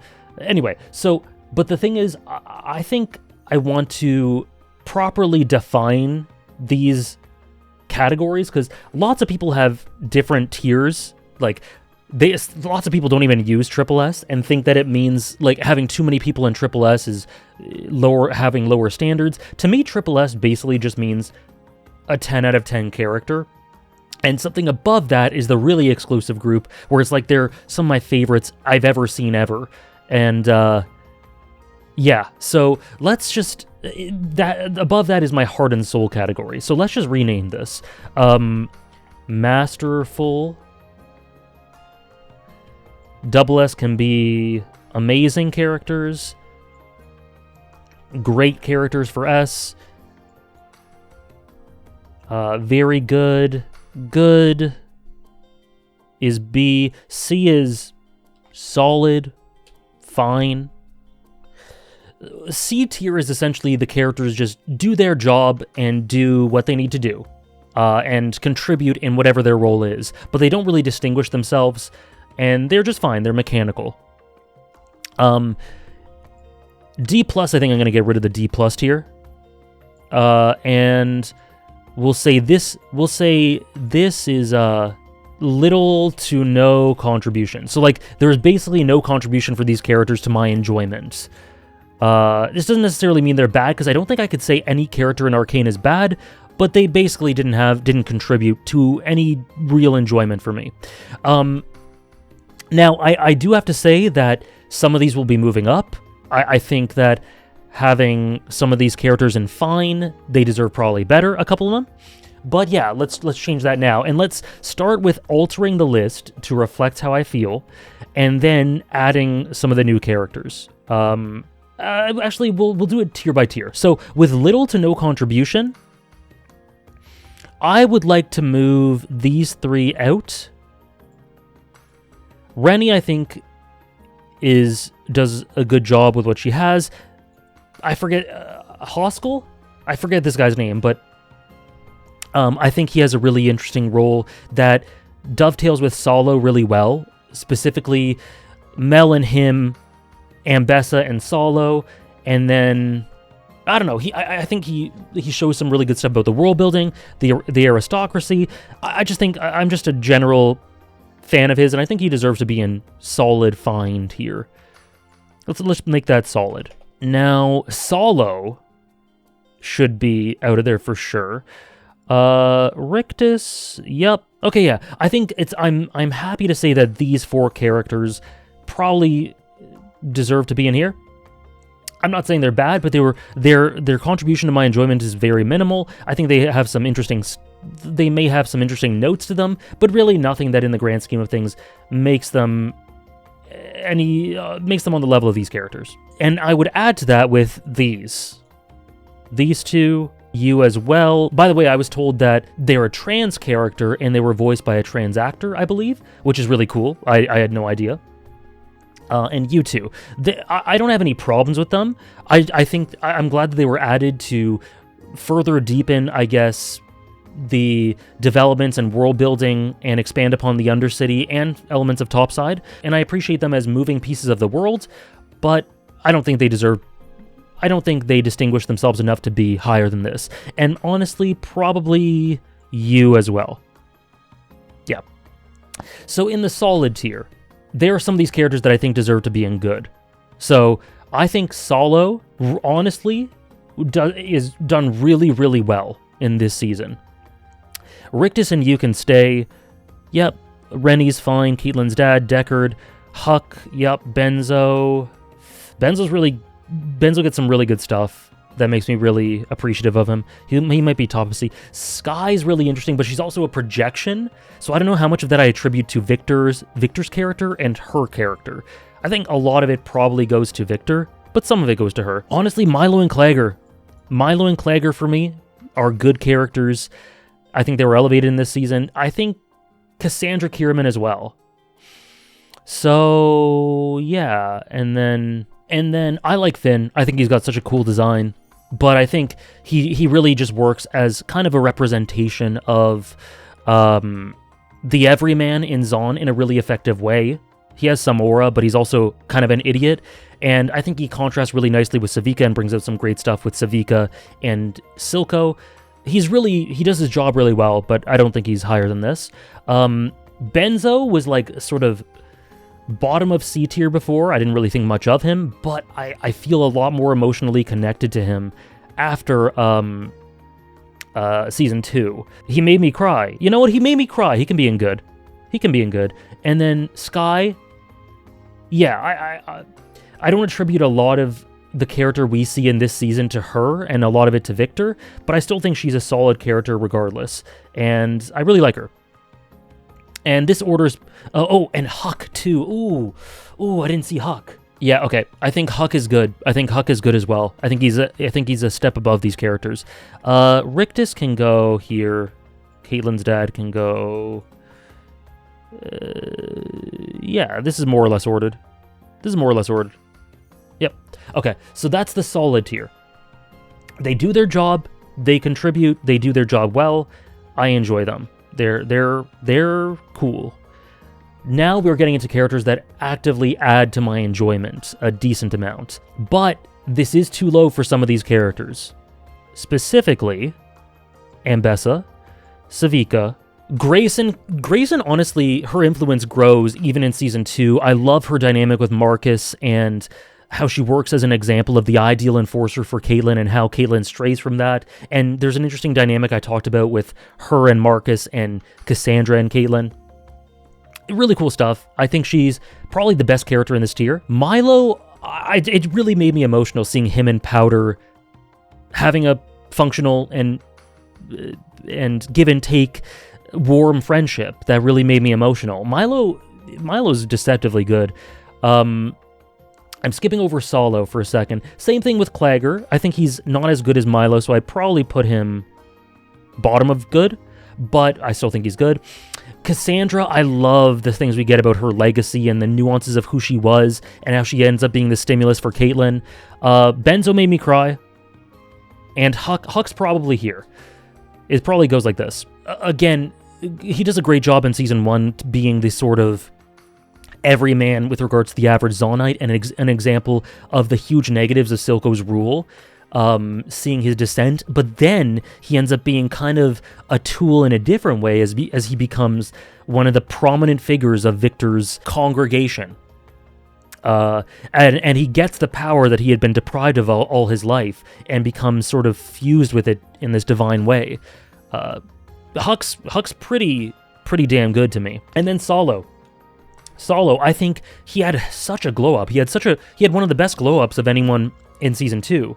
I think he reveals a lot of really interesting things about the politics and uses verticality really well, and shows really interesting things about the council room. You know, it wasn't wheelchair accessible, stuff like that. He gets used by Ambessa and is very sympathetic that way, and he has this great line about who else could heal such a broken creature. He ends up being very sympathetic and pathetic in some ways, and he just got a lot of great layers that got added to him. So yeah, he gets elevated to here for me, for Solo.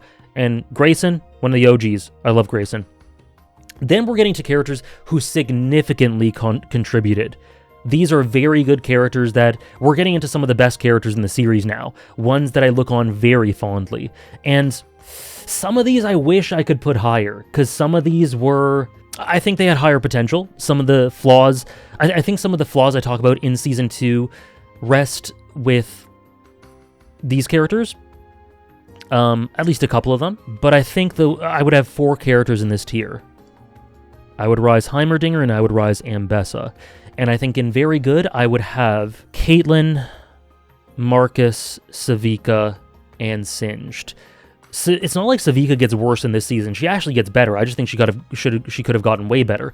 And Singed continues just subtly cooking. That's his role in the series, is to subtly cook and be this really interesting character on the fringes, just doing his thing and being the antithesis. And I talked about him already. I think he's a very good character, though he's probably bottom of this. And honestly, Marcus has one of the best, like he's such a great example of a perfectly executed secondary character. I think he's elevated a little bit in Season 2 through how he parallels with Caitlyn's arc. And then in my last list, I had Caitlyn just ahead of Marcus. I have so many mixed feelings about Caitlyn. I think this season added some interesting new layers to her that really got me excited, but then the payoff wasn't really there. So I think she ends up being right about in the Arcane tier list, the same-ish tier and the same-ish position as I had before. Some things that rose her up, but then some things that brought her back down. I still think she's a very good character, just with one of the season's big flaws is that I really don't think they knew what to do with her corruption arc very well. It didn't really have much of an impact on the narrative, and the payoff wasn't really there. But still a very good character. I'm just disappointed she didn't go higher. And Savika really grew on me. She was in the good tier before. I think she elevated probably even before Season 2, but I love her interactions with Jinx.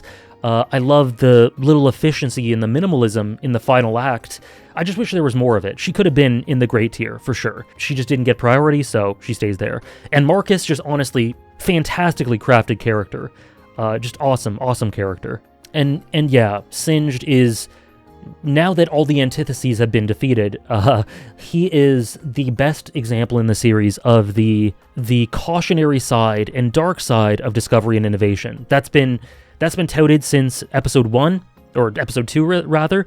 Jace and Victor have been on either side of it, Heimerdinger as well, Singed as well, and we've explored it from all types of lenses, and ultimately I think we end up with one character being the personification of that in the end. Because Victor is a huge personification of that all in all, but he ends having realized his mistakes. and going off into the ether with Jace. Singed ends as the personification of that. And I think that's a nice bit of thematic balance that's a little, like, makes you uneasy, but I really like that element to the story they brought. Then we get to the great characters, and I was considering lowering Mel to very good because I'm a bit up in the air with how I feel about her, but I think this had enough good stuff, despite being wishing they went maybe a different direction with her, while a small part of me still does say, I'll see, she does strike me as a character or a plot thread that could be important going forward, so I'll still see, but as of right now, there's some things I'm disappointed with, so she's going to probably go bottom of the great tier. Yeah, I think Vander was actually really well elevated in this season. How do I want to do this? We are now into the top 10 characters, by the way, and I do think Mel is probably 10th. There's lots of great stuff that is added to Vander through Warwick and his relationships with the girls and his relationship with Felicia and Silco. He is elevated quite a decent bit without being present. But where actually does he get elevated? Well, where does he land? He was my 6th favorite character, and he was an S tier, which was the equivalent of this tier. And then Heimerdinger. Ooh. So yeah, I elevated Heimerdinger. So let's talk about Heimerdinger, because I actually think he goes in the 9th spot. He's in my top 10 characters in Arcane, and he's 9th. Honestly, I don't think they put a foot wrong in executing Heimerdinger's character arc. I think it's pretty much perfect. I think they really show the indolence and negatives of his rule, the stagnancy, the naivete, how he was so tunnel-visioned and lacked that humanity throughout Season 1. He's a great character representing this stagnancy, where his caution was correct, but on a moral human standpoint, he missed the forest for the trees, and then Echo changed his life in that way, and he enacted things beautifully in Season 2. He was, I think the star of Season 2, Episode 7 is Echo. Then I think second place is Jace, but really close to both of them is Heimerdinger, who just has this magnificent sacrifice and great end to his character arc. I think he's an awesome character. I love Heimerdinger. I think he's amazing. Oh, and I just realized the new characters in Season 2, I have not put 3 of them in their tiers. Okay, Maddie, C. She's solid, she does the job. She doesn't distinguish herself much, but I think she deserves being just about deserves being in solid instead of the one below it. Loris, I think, because of the cool subtextual stuff with Vi, can go here. Yeah, that feels right for me. And then Isha, I think Isha... The thing with Isha is I love what she leads to and contributes to, but I don't think she would end up being like in the tippy top of my character list. And I think Isha's a character who, in and of herself, I don't think would be super high, but the dynamic with Jinx is super high, and the stuff it does for Jinx is really significant. But Isha herself, who is then also attached to that stuff, don't get me wrong, I'd probably put her probably here. Yeah, probably there. That feels right. Okay, and then Vander, oh god. Okay, we're now into the top 8 characters. You know what, I've also decided Sky goes here. Basically what's going on right now is I'm deciding between 7 and 8. And which tiers they go in. Because Vander was elevated a deceptive amount in this season, and I think it really dwells on his regrets and his sins and his dream through the visions we see through Warwick. And I think all that stuff's really, really good, and the connection with his family and his relationship with Silco as well. Oh, Season 2 is really good for Vander. And then I'm also deciding between him and Vi. Vi and him are 7 and 8 in some order. Vi's arc is, like I said, I'll go to bat for Vi's arc in this season. It's deceptively good. Okay, you know what? I think Vi is 8, Vander's 7. Yeah, I think Vander's just ahead of Vi, just by a bit. The stuff they did with him was so unexpected and wonderful in this season. Okay, and then I think our top 5 set in stone, and I think Ambessa is our 6th best character in the show. I've talked so much about her. Like I said, I even have thoughts about maybe making a video about her.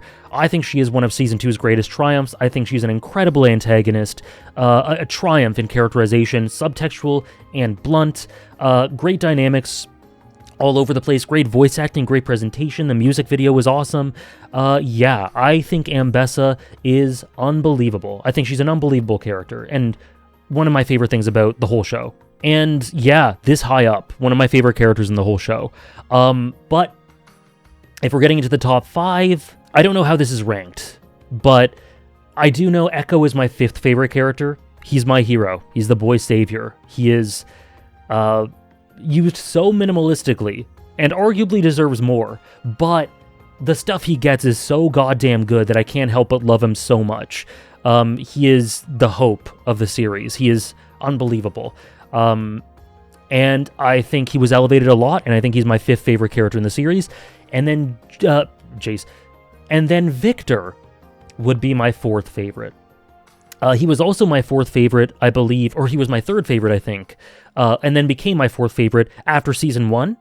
And I think his role in this is really, really wonderful. The rise to antagonist was not unexpected, but the method through which it was achieved was really kind of out there and really creative and awesome. His dynamic with Jace is my favorite in the series. Yeah, I think Victor is masterful. And I guess I can put him on my top 100 antags list now, because he is an antag. Same with Ambessa. But yeah, Victor's arc was special. I really loved it. And he's my 4th favorite. Then we get into the top 3, all of whom are in my heart and soul tier. If we're talking about the order, because I do have to say, I do think that Season 2 also elevated Silco and offered some new directions to look at the character. The letter to him from Vander, seeing him in the alternate universe as well, all that stuff did elevate him. And he was basically tied for my 1st favorite character, but Jace had a little bit of a leg up on him in Season 1, and he was a tier above everyone else. And I think arguably Jinx is the character, the star, the biggest star of Season 2. Others come close, I think. Echo, Ambessa, Jace, Victor. They all come close. They're all amazing. They're all masterful. But I think if you have to pick one character who you think of when you think of Season 2, I think you think of, or even the series as a whole, I think you think of Jinx. And she got amazing stuff that elevated her to the next level in Season 2. But does she... I think she'd be my 3rd. Okay, I'm letting the cat out of the bag. It's very close between her and Silco. This could go either way, but probably I'm going to say she's my 3rd favorite. Silco, number 2. And I don't know if this surprised anyone, but Jace, number 1. It was looking like he might have been down. He might have gone down after he wasn't getting a ton of focus, but the moment he comes in episode 5, I think he overtakes the narrative, and his conviction and his connection with Victor, his dynamic with Victor, the emotions, the humanity, even little things like his mom and seeing where he got the magic from, which mostly contributes to their dynamic as a whole, and Victor as well, but him too. This transcendent relationship that is one of my favorite in fiction, him and Victor, and just his character arc and the way he'd sacrifice himself and leave the mark on the worlds that he does. He's my favorite character in Arcane. He has been from the moment he joined the series in episode 2, technically episode 1, and he continues to be. And I think this is my tier list. This is the order, the top 10, first 4 tiers. And then, yeah, this is an amazing cast. I don't think there are any characters that I like less from Season 1 to Season 2. There are some that have stayed the same, and it was disappointing that they didn't go higher, but no one I really like less, and despite the flaws, and I think this is how it goes. I'm pretty happy with that. Feel free to share yours or any change, because no one in the world will have the same rankings as me, but feel free to share what you would change personally. If you think that Isha should be higher, please explain why. If you think Sin should be higher, show me the vision, why he's an amazing character or something like that. If you think Caitlyn should be higher, or if you think maybe Echo deserves to be higher than Victor, or Jinx ahead of Silco, feel free to share, as long as it's respectful, of course. But yeah, this is my little tier list. I hope you enjoyed it. I enjoyed putting it together. And I guess that's it, guys. I guess that's it. This has been my reaction to Season 2 of Arcane, and it's been so much fun. I thank you guys for coming on this journey with me. If there is another League of Legends property show in the future, which we know there will be, there's a decent chance I react to that as well. decent chance. There will be a discussion on my Twitch channel talking about everything to do with Season 2, because I've been unable to really share much of anything with my Discord server and my streams as I got these videos out. So after this video comes out on YouTube, shortly after that, there will be discussion, full series discussion, Season 1, Season 2, more focus on Season 2, naturally, on Arcane, where we're going to talk about everything. You guys can share your thoughts, we can do a back and forth, we can discuss certain things, different interpretations. I think it'll be lots of fun, and that's going to be on my Twitch channel. Join the Discord if you want to keep on track with when that's going to be. But if this, within the first couple of days, few days that this video comes out, if you take a bit of time to watch this, it won't be immediately after it. Like, you won't miss it if you see this within a few days of the upload. It'll be at least a week or so. So that'll be something to look forward to, and I can't wait for that. But that all told, that's it, guys. Thank you so much for joining me for this journey and for watching me fall further in love with this magnificent story and embracing all that it is. And thank you for sharing your thoughts. Thank you for everything. Till next time. If you would like content similar to this, my streams are definitely the place to be if you haven't taken the plunge already. I recently finished the whole Yakuza series, and I'll be playing any Like a Dragon or Yakuza property in the future. Metal Gear Solid is to come in the future. I played the first 3, but whenever they release 4, Peace Walker, and 5, I will be there. I'm currently playing through the Resident Evil series for the first time. I want to play Metaphor, Red Dead Redemption 2 on stream, so there's lots of games I want to do on stream, and we also read Bleach weekly. Once I'm done that, we're going to be doing JoJo's, Tokyo Ghoul, Slam Dunk, rereads. We do One Piece and Hunter x Hunter episodes as they come out, or chapters, that sort of thing. And the content is, the style of content is very similar to what I do here, in case you're not really interested in formal video essays, but if you are, there's my main channel for that as well, and I may do an Ambessa video, we'll see. That all aside, I've talked too long. Thank you very much, everyone, and I'll see you next time.